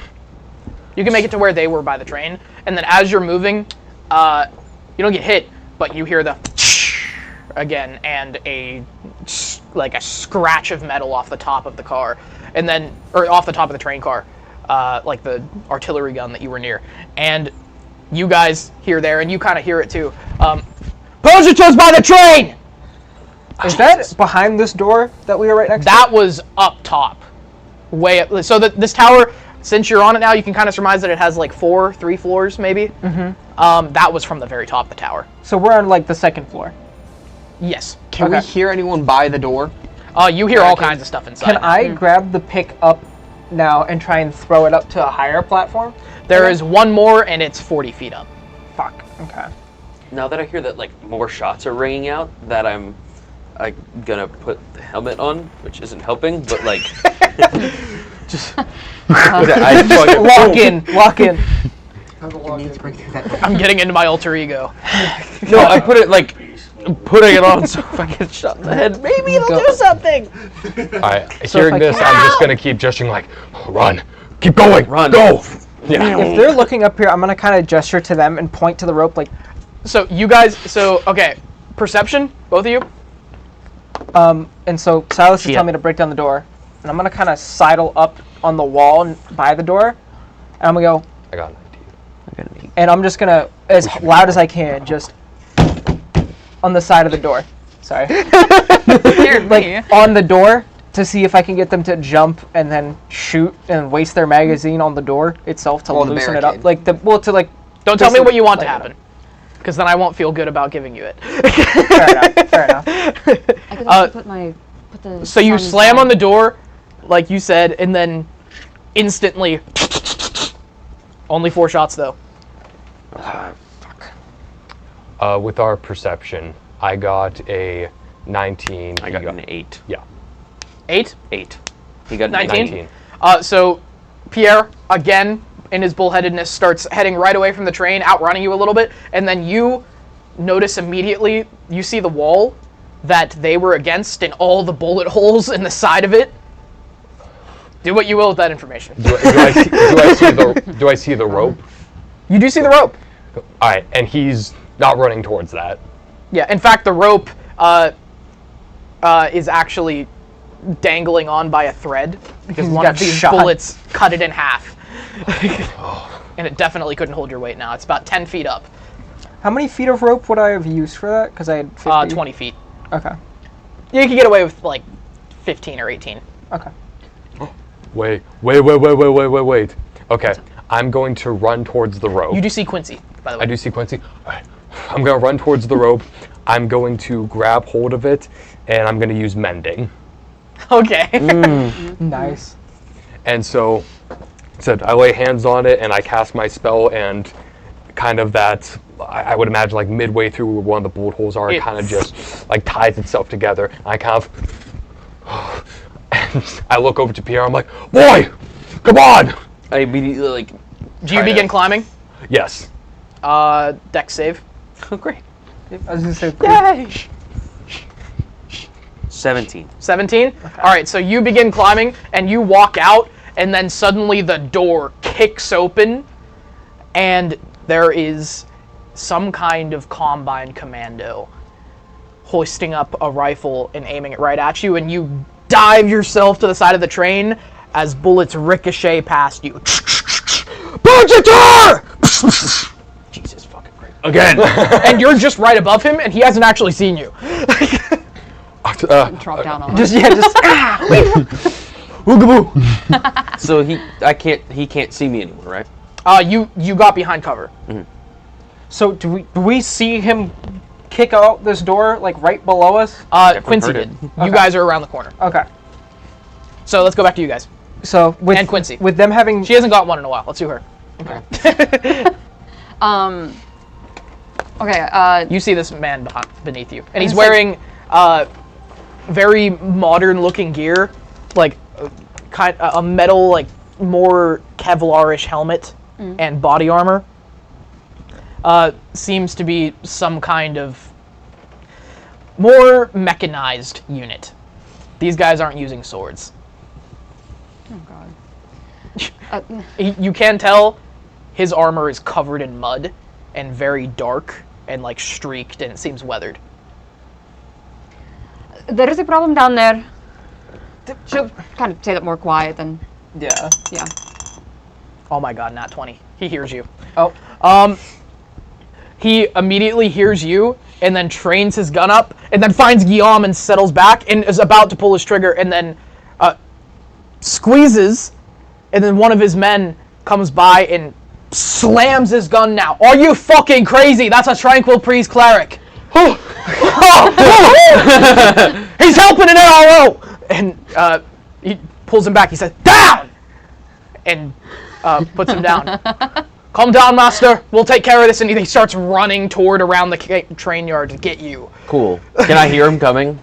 Yes, but you're prone right now. Is he below us where we're at Yes. this point? Okay. Can I try and drop on top of him from up top? He's too far away for that. Okay, seeing this, You can talk to them. Yeah. Seeing him run towards Pierre, I'm going to say, halt! And he comes around the corner and stops, and then is trained on you, pointing his rifle, and you see. I've got my crossbow up at this point. Okay, and he kind of stops. I'm gonna slide down the ropes like, for Roke's sake! All of you! This is the first time I've ended up in this one. And then, as you guys begin talking, he says, why shouldn't I waste him? These are my escorts. I'm traveling here from Farnard. And then 2 more come out and start training their weapons on you guys. Escort. Do I still have my cloak on so they can't see my armor? Yeah. So at this, I'm gonna kind of, there's like a railing. Yeah. I would imagine. I'm gonna It's kind like of 20 feet up. I know, but they could still see me roughly, right? Yes. Like my armor. I'm gonna kind of take the cloak and throw it off, so it's like my full like officer's regalia instead of an. My name is Captain. In the middle of you saying that, there's another, and it ricochets off the car near you, and the guy near. Fuck! For God's sake, quit firing! Oh, you don't have this together. My name is Captain Havroon Flintguard of the Capital Combine. What in the fuck are you men doing here? Primus Captain Flintguard. Can I like kind of drop down from where I am relatively safely, or would it be a tumble? The rope. You'd hurt. Okay, I'll just stand up there then. Yeah, and they just kind of look up at you, and one of the dudes, like the main guy, kind of you can see, who was pointing at him, turns around and looks at you, and kind of puts his weapon down a little bit. Says, "Oh, weapons down, men! Jesus Christ!" Oh wait, he wouldn't say that. Rogue's sake. Rogue's sake. By all the saints. Does Pierre lower his weapon? Yeah, I'm like, I get up and fucking put it back in my holster. I still have a hole in my chest! At this point, I'm gonna kind of gesture to Silas and like try and go down the rope and like. As you guys step away, he says, "Rin, let them in." And you hear some movement of something, and then an unlatching of a door, and then this female commando opens the door. This high elf, in the same kind of garb as the rest of them, these heavy Kevlar helmets, very weathered, opens the door and just has a pistol like at her hilt, pointed at you guys. She has a mean look in her eye. I'm gonna kind of just give her a glare and say, "Soldier, you may be quick. I've beat quick. Stand down. That's an order." How do we know you haven't taken that armor for somebody else? We've seen all sorts this winter. And I'm gonna just kind of gesture to my face and go, "Do you think some random scavenger would bear the mark of the Jackal of Broom? No. I'm the real deal, and I told you to stand down."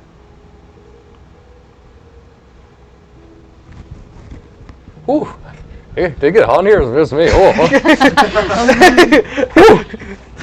So, Guillaume, there are outside. There's 3 of them. One up there, and then as you come inside, you can see that there's another one inside, and it's the boy that you chased. You couldn't see his face before, but you can tell by his stature. I'm gonna kind of just look at him and go, "So, Combine allegiances after all, then?" We try. All of this could have been avoided if you had just talked to me, boy. Oh, this is Rin. Sorry, Rin? not the boy. Okay. Yeah. His name's Rin? The woman. Oh. You're speaking to the wind, not the boy. Yeah. I was trying to talk to him. Okay, you have to go downstairs, and yeah, you can do that. Sorry. But yeah. Went downstairs, said that to him, like, "See, you were aligned with the Combine after all, then?" And he's just looking at his feet. He's not looking up. He has a full head of blonde golden hair. He's a human. And he can't be older than 16. I'm gonna kind of just walk up to him at this point and slowly extend a hand and kind of put it on his shoulder. And you like, can very softly. You can basically grab his entire yeah, his entire shoulder in one hand. But yeah, basically just kind of grab his shoulder and just say, "You did good, lad. You survived, you got out of there, you came back, and you held up defensive positions and warned them about enemies coming. Remember that. How old are you, boy? I'll be 15 next month. Jeez. The fact that you're able to pull that off as a lad of only 14. You've got heart, kid. Don't forget it. And I'm just gonna kind of give him a tap on the shoulder and say, as you were, and then go kind of walk towards the door to go link up with them again. He's just standing there, kind of bad. And as you walk toward the door, Rin comes around back with her rifle and just kind of like punches him on the shoulder. Don't let it go to your head. As we're up on like the initial level, like, and me and Pierre and the rest are walking, and I'm gonna kind of just address anyone close, like, are there any medics among your staff? This boy needs medical attention. My energy is severely depleted. I can't do it by myself. Anyone?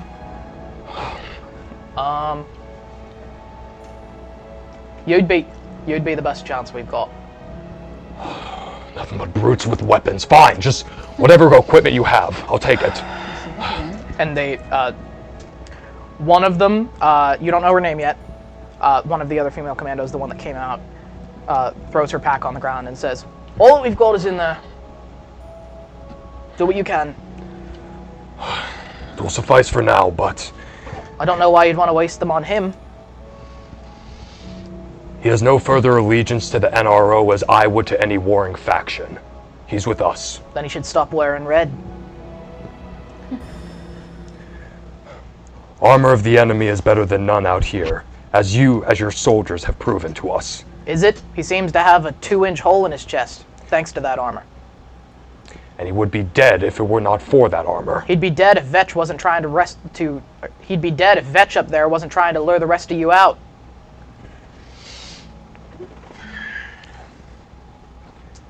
I'm just gonna kind of, as like, I assume that's said with kind of like a somewhat smug tone. I'm just gonna kind of go,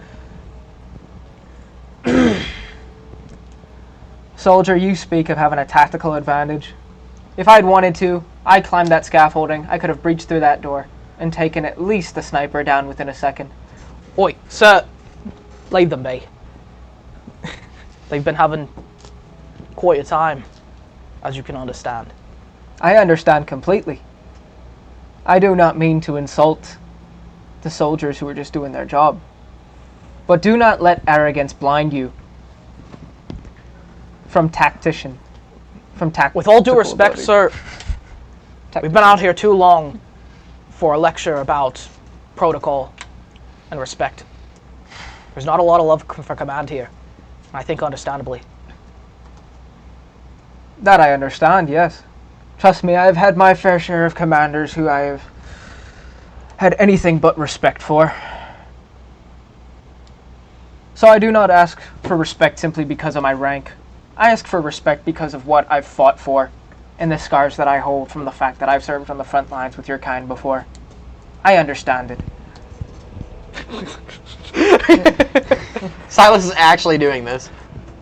And the other ones seem not to be listening. They're kind of scorning away. The leader one, though, that's speaking to you says, I understand that, sir. But we've been here longer. Fair enough, lad. We've gotten off on the wrong foot. So allow me to introduce myself. Mern Halvek, Lieutenant of the Legion's Urban Combat Corps, 97th Airborne Infantry. This is a mixed unit made up of anything we could find, mostly my men, the Brick Flayers. Would I know that name? No. No. Brick Flayers. You said you're with the Airborne. Well, when you're fighting in the bricks and the mortar, yeah, you come up with things. That one up there is Vetch.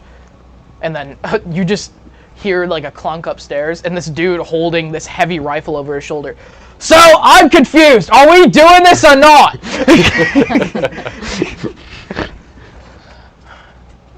You got one hell of a shot with him there. I don't know. He thought at a mirage and a blanket. You need to remember, he put it right between that Mirage's eyes, though. True. Are you talking about me? In the meantime, unless you guys are continuing this, I'm gonna just, with the additional supplies I have on hand, go back to Pierre and kind of just probably get new rags, since the ones he was applying pressure to are probably just absolutely drenched in blood. So, like, I'm gonna take those ones. Here. Just gushing blood. I'm just You're able to get him. Let's say I'm like, sitting there like I took my breastplate off at this point. I think I'm gonna kind of, maybe they gave me like some form of like ointment or like adhesive to apply to it. There's medical glue and suture kits and everything. And as I'm applying that, I'm gonna hand him the rag and say, I'm not gonna be able to fully seal that wound until my energy is recharged, so same thing as before. Apply pressure and do not falter. If you allow that rag to go, if you stop applying pressure to that wound, you will bleed out within the hour. Understood? Mm-hmm. And the whole... I'm exhausted. I got shot in the chest! Whatever, Dad. I was dying! Do not mouth me, boy! The whole time you're doing this, the soldier who gave you the medicine, I can't tell you her name yet because you hadn't said it, but the female soldier, not Rin, is standing just with her gun and her eyes trained on him. For oak's sake, at ease, madam. We're not your enemy. And she doesn't answer. She just kind of keeps staring at him. Guillaume, whatever lets them have, whatever puts them at ease, let them do it. I lock their eyes. training. I lock eyes with her and like I'm fucking like coughing up blood and just. Can I ask about what he's about? He doesn't bite. Unless he has to. Or does he? You all had the same reaction I did when I first met the boy. Our first interaction was trying to kill each other. Poor lad simply got left behind on the wrong side of the front lines. He's harmless. Well, not harmless. I mean, you've seen how big the lad is, but it's like a dog on a leash. Don't give him too much free rein, he won't bite you. And Mern approaches you very absently, his rifle clipped to like his body armor, and just hands on it like this. So, I can respect someone who's gotten lost on the front lines, but don't test us. And he walks away. We've got food and shelter if you need it. You'll want to be staying inside when it turns night. I imagine there's all sorts of scavengers that come out then? Not really, no. It's what got them you want to worry about. And he just takes off into the tower. What does that mean? What else is there out there? Can I whisper to Havron? And then, one of the other ones passes by answering that question. You'll hear it soon enough. What does that mean? So, I thought there was nothing. Airborne. That means they should have a ship somewhere. No. No? Paratroopers. Duh. Silas, you know the Air Force, how we have the ornithopters fly through, and you see those poor bastards that get shot down or dropped out of them behind enemy lines. These are those poor bastards. They've got nothing but what they got on their backs. So, they help you up, and they urge you inside the tower, and then they close the door behind and put this massive barricade in it. Same with the second story, and they lead you guys up all the way up to the top floor. Okay. What is that supposed to keep out? Why will no one answer me? And it's turning quite dark at this point. And upstairs, they were apparently in the middle of preparing a meal. There's a rat on a spit. We ruined dinner. There's a rat on a spit and several different like plates and cups spread around. For a single rat. Yeah. That's all he's got. I was gonna say, and I see this. Can I kind of? That's why the boy was out there. I was gonna say, when I see this, can I kind of just? I'm gonna take 2 cans out of the thing. The rust cans, rust soup. Not the soup, not the soup. Rust soup. Two of the rations kind of out of my thing go. 2 cans of Spam. take this. We got our fair share from the bunker that the lad over there was trying to raid. Well, from his description, it was more than fair on your end. Yeah. And he takes them and then hands them to Rin, who begins preparing food. Does it look like they still need some? Oh, yeah. Quincy will probably also give, like... Okay. She'll give There some. are 5 of them, not including the boy. So, like, 5, like, adult fighters, and then the boy. Thank you. So Okay. 6. From me. Fuck that. Yeah, Quincy will give 2 then. Fuck. And the leader, That's my fault. Mern, begins introducing them. Oh, sorry, there's 4. Sorry, not 5. So 5 including the boy, plus Mern. He starts introducing them. Again, Mern Halvek, previously from the 3 gates. Over there we got Vetch, and he's still got this massive, like, basically anti-material rifle just over his shoulder. And he's a very gaunt-looking fellow, long facial hair, long for a soldier, at Yeah. the very least. Older, looks about 30. He's a human. Then he gestures next. That's Rin. She's not from our original crew. She's a bitch. Rin, what was your division? And she starts talking, like starts looking down. What? And like just like playing in her food. And The red light district. starts playing in her food, and then he asks the question again, and she responds, "Oh, I was in the armor division. 1st Mechanized Infantry. Mixed unit. Interesting. Then after that, 2nd Armor, 3rd Armor, and I've managed to make it through all the numbers now. Been here since summer." I gotta hand it to you. Many of the men I see go into the armored division don't last a week, let alone going through all the divisions like they're checking off a few boxes. You'd think being in a big metal box would protect you.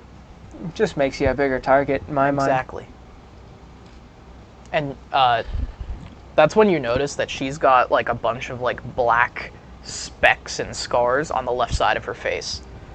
Like some kind of ordnance hitting the side of a tank and then shrapnel spreading into her face.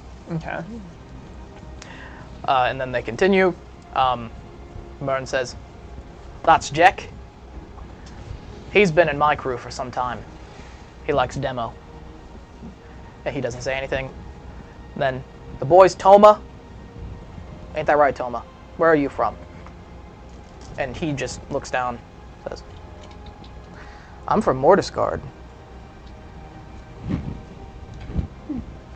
He didn't enlist. We just took him in. Quick on his feet, though. There he is. He avoided me, the big brute over there, and pretty much everybody else here when we tried to catch him. I let him. Good lad. Then, finally, I'd let him go. we got Boren over here, and it's the other like brutish man with the assault rifle, the one that was shooting at you originally. And he doesn't say a word. He just polishing off his food. Lovely to meet all of you. So, tell me, Captain, what's someone so high up the food chain doing out here? Well, at least let me give you a basic introduction. This here's the professor, Quincy. Ma'am. I'd say it's a pleasure, but not entirely. I understand. This here is Silas.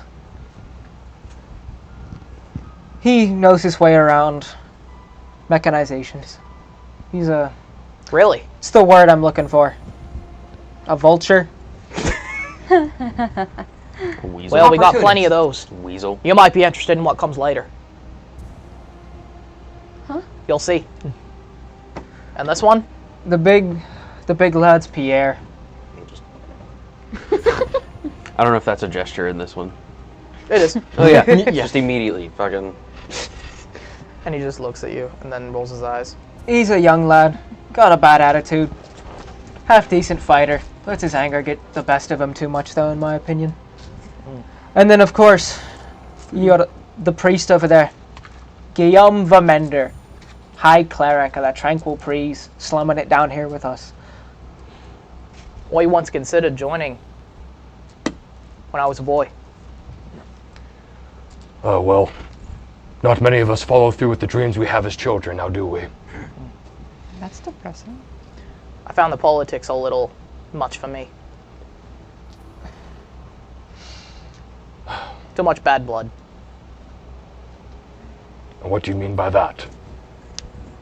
Well, we ain't exactly been treated nicely down in the Three Gates by the Tranquil Priest. The Tranquil Priest are a non-party system. They apply aid to anyone in need of it. Exactly. Except you don't. We had the big floods back when, a few years back, before the Civil War, when I was a boy. No one came. This is news to you. Yeah.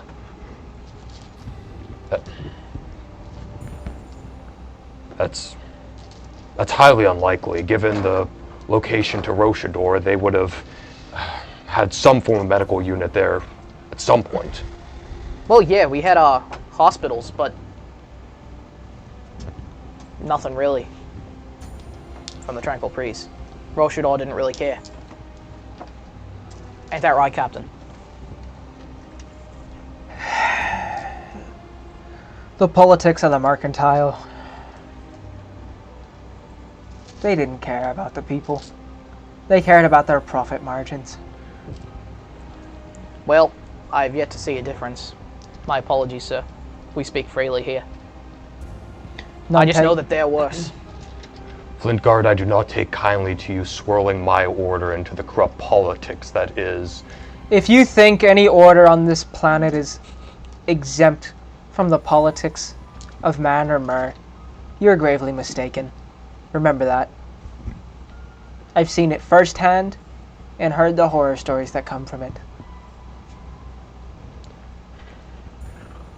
Well, regardless of what you speak is the truth or not, I am here now. And seeing as you have no medical staff on hand, I would be more than happy to help out any of the troops you have stationed here. Well, this is it. Remnants of over 100,000 mixed between our units. Wow. See that land out there? Remember I said Urban Combat Corps. Look urban to you? Used to be. Mud's a lot different from brick. Aye. So, Mern, you asked what was doing out here, you know, member of High Command and all. Long story short, I was at Farnard. There was an attack on Farnard. Yes, that, as you said, we speak freely here, correct? Aye. That ass of a Marshal Nares was leading men directly into a... Who's Nares? Suicide mission. Highborn lad. Head so far up its own ass with ideas and delusions of grandeur. I was his second for some reason, but regardless, I was there. Everybody lost at Farnard. We hitched a ride on this one's ornithopter. We're headed towards Rochador and got shot down by some new fort that I've never seen before to the north. Ah. Tower Tempet. They threw that up a few months ago. Used the winter. They suspected there'd be some kind of NRO movement here, I assume. Every time we've tried to get close, we've gotten shot at. Interesting. I tried getting into radio contact with them while we were in the sky, but regardless of what I said, they switched channels and completely cut us off, tried to shoot us down. You were shot down? Well, they tried, but, you know, our pilot over here somehow gave Where's us your ship? Gone. So you got shot down? More or less. I don't know what's going on in the Combine. You don't sound to have much more information than me, Captain, but far be it for me to breach the clarity of command, operational security and all, but how goes the war? From my understanding, given the fact that they're keeping such strict borders on the north, and I doubt we've made any headway to the commoners, and fucking Boris Mara himself was at Farnard. And they all kind of like lean forward and like some dart some eyes at you. Did you get him? Sadly not. The old fox is still as fucking cunning as ever. The boy did take his best shot, though. He did. Did he? Managed to wound him, if you could believe it or not. Mm-hmm. Well, perhaps we misjudged you. As I said, he has no allegiance with the NRO. Ship has long since sailed. Well, I'm serious then. He should definitely take off that armor. There's bound to be other ones like us out there. That is, if they survived. Where do you intend to go, Captain? Gonna try and get to Mortisgard. Find a ship if there's any left. And slowly but surely sail up the coast to Roshador. It seems as though walking on foot's a death sentence, so it's the best bet we've got. You'd be right about that. It'll start soon. You'll see. You speak of the things that are out there. The things that go bump in the night, as it were. They don't bump. They scream. And then suddenly you hear womanly screams in the distance. Just this harrowing, like, ear-splitting scream on the wind. Now can we explain this? Please? And you're all taken aback by it. And the rest of them, they just continue eating. Like nothing happened. And they echo in the distance ceaselessly.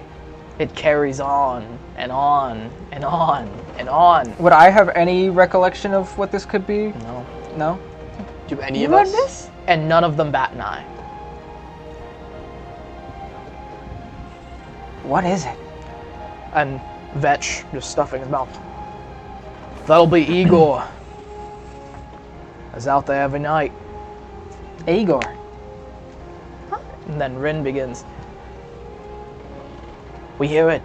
We sleep with it. Patrols the wastes. You don't know what it is, though. The only one that's seen it is, what's his name? The boy. Toma? Yeah. The only one that's seen it is Toma.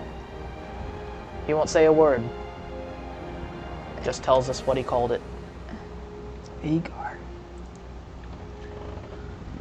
And it doesn't come over here at all, or it stays over there and screams?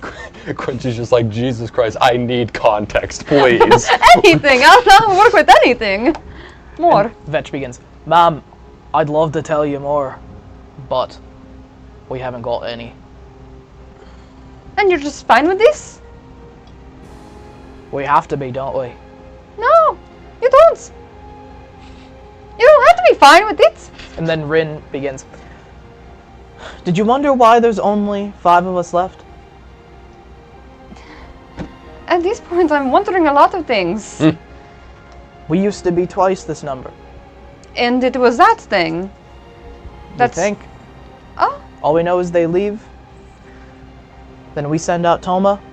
He brings back their dog tags.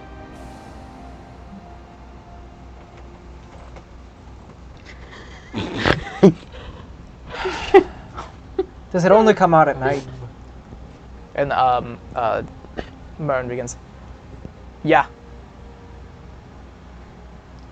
We hear it. It's basically like the wind now. might as well be music. What? These help us sleep, though. And, Rin. And she goes into her pack and then begins handing out these syringes of something. And begins looking at it. Like, gotta stay functional somehow. Then immediately rolls up his sleeve and then ties it off, and then all of them start doing this. You are not doing drugs just in front of us. Says, Is that what you do all day here? When in Drugs? When and where? Drags. when in Roshador. when in rounds. When in Rhodes. I pull one out of my jacket. All roads lead to Rome. You're not doing some mystery thing? No, I have my own. He knows exactly what it is. He knows it. And he's tying it off. He says, listen, Mom. We've got to sleep somehow. Just knock yourselves out like normal people. Count your Out sheets. there, and it's just, and it just, again and again, blood-curdling screams. I'm sure it blends into the rest of the night. Eventually. Not when it gets close. I thought you said it stays over there. I never said that. Ah, I was hoping, I guess. How long do we have to stay here? I want to be here. I want to go. I want to go. It's just like, Do you have a rough idea of what time it might be? It's going on like 7 p.m. Oh, that's it. Yeah. Oh, damn. It's only There's so much noise. Oh. There's so much noise. Anyway, any chance y'all have seen any crashed ornithopters or anything around? Ah, gee. Oh, wait. By the saints. Oh, plenty of those. Close by? Not in working order. Silas, if you think you're going out there right now with that thing out there. Not right now, but later. It is done. Quincy is upset. Enough parts to get into working order? Oh, no, definitely not. Why am I thinking? Nah. You think we wouldn't have tried that? It's been a long winter. Listen, my best recommendation is that you try your best to get some sleep. Oh, don't mind if I do. And then I suggest you stay with us. Every man that we've sent out there by themselves, Toma finds them. In various states. Various pieces. Speaking of which, kind of just observing this motley crew of individuals, specifically Toma, because he's like their scavenger. Do I notice anything in terms of like drastic, like exterior wounds? Like he's clearly shell-shocked and probably pretty... He seems pretty well taken care of. Okay, not even like famished, like he's skinny. emaciated. He's a small boy. Okay. Okay, so like nothing that I feel I would need to immediately... No. You get the sense very quickly that, especially given the state of their medical supplies, that if you get hurt, you don't recover. Okay, okay. Well, in that case, well then, we best try to get some rest. So, how does he always return untouched? Who, Toma? Yeah. Ask him. Boy's basically mute about what goes on out there.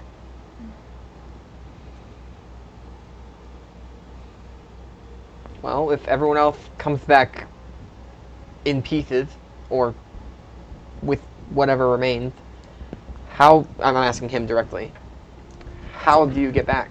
Fine, no matter what. He's just looking down.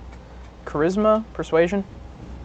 Well, right after he says this, I'm like, Silas, the poor lad is clearly shell-shocked, and I doubt you of all people are going to fish it out of him.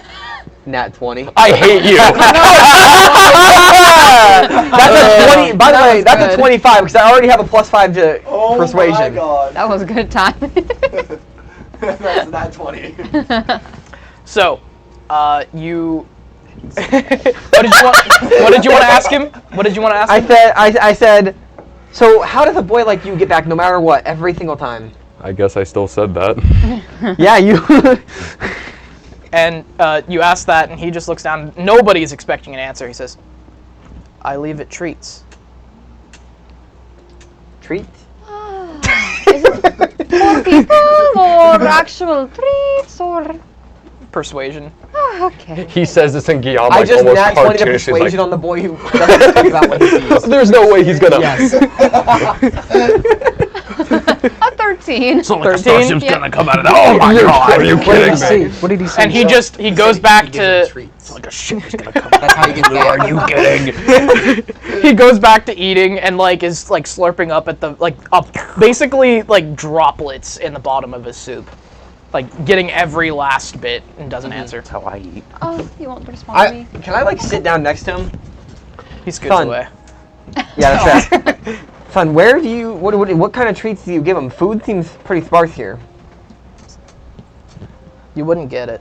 Tell me it's body parts. It's probably body parts. You probably I mean- your friends. Bring back some other part of it. Sorry. I think I might be the one that might get it the most. He is quite depraved. How do you feel? He doesn't answer. For the love of the saints, let the boy eat what he has. He's finished now. He's done. Where do we sleep that is the most secure? And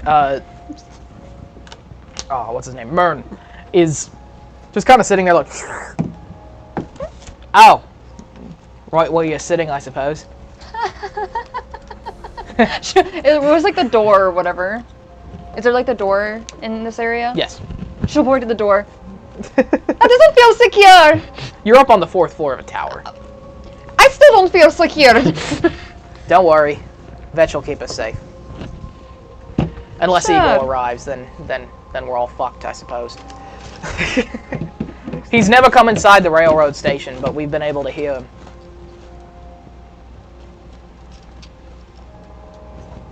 We see the footprints sometimes. We don't venture very far, though. We leave that to Toma. I wish you left me on the ground. I wish I stayed on the ground. I could have made it there. Yemen and I could Sounds have. like it's time to sleep. So, I had more planned, but I think that's a good stopping point. Anything else you guys want to talk about before? No, aw, man. We're gonna stop? You should have a plan. Can I, when we do the getting long juicy. rest, can I take some time and kind of just stay up with Vetch on watch? Sure. I don't know. You're right. We probably should, but And honestly, I'm thinking about canceling next week because they won't be able to be here, and then yours is dubious. I'll be here. Do. I'll be here. It's important that you guys are here for what goes on next. I mean, I'm trying to think. Silas blows up. No. yeah, go touch Right that now. bomb. why No, don't you? right now in the middle of everyone. Oh. Silas explodes. I thought I was actually gonna die. That's why. We'll figure it out afterwards. In the meantime, I'm thinking. I don't know. I feel like that's a good stopping point. okay. We could keep going. D20. Odd long keeps going, rest? even stops. Can we please long rest? So does he. Yeah, I need my spells. Dice roll odds and evens. The thing is, what happens next? We'll just be loitering because I don't want to move on to the next point in the plot. Yeah, that's fair. Yeah. Okay. I don't want to move on. Yeah. I know you guys don't know what's gonna happen, but I don't want to move on, and then that's gonna be like more time than we have left That's fair. that it yeah. should take. Yeah. And I don't want to rush it either. Yeah. So, I think with that, yes, we're going to bed down, take a long rest, and level up. Oh! Level up. Huzzah! And for those of you with us, and here presently, thank you for watching the third episode of the Rubian Strife. We are Gildstone Gazette. We are live almost every Sunday. And whether or not the stream next week is up in the air, we're going to talk about it. We will see. But if we don't, then we'll be back this Sunday after with all of us. Yeah. So, with that, any last notes? I got my spells back. that I'm going to use up within the first 30 minutes, so No! we're good. We got this. That's not how you do it. Aiden, you keep scooting over to the left. You're all the way. You're all the way over here. He is slightly Is this better? We're still live. Every minute. Get this shit off me! How's this? How about we play like this next time? Yeah, just play like that. You know, I'll just tie you together with a rope Oh, perfect. at the shoulders so you like can't even use your hands. Kinky. So, with that, Lilli will be back with us next week. That's crazy cool. Or I don't maybe wanna not be next week. involved in whatever Maybe you the guys week have after. If we do have a session, Colton Kit will not be joining us most likely. Boo. One shot. Fuck you. One shot. Say again? One shot. We'll see. I don't know. If you guys want to play, I mean, We'll see. can fill in. So, with that, that is the end of the third session of the Rubian Strife. We will see you at high noon whenever we come back. You can just say 12. At 12, whatever. Bye, guys. Bye-bye. Bye-bye.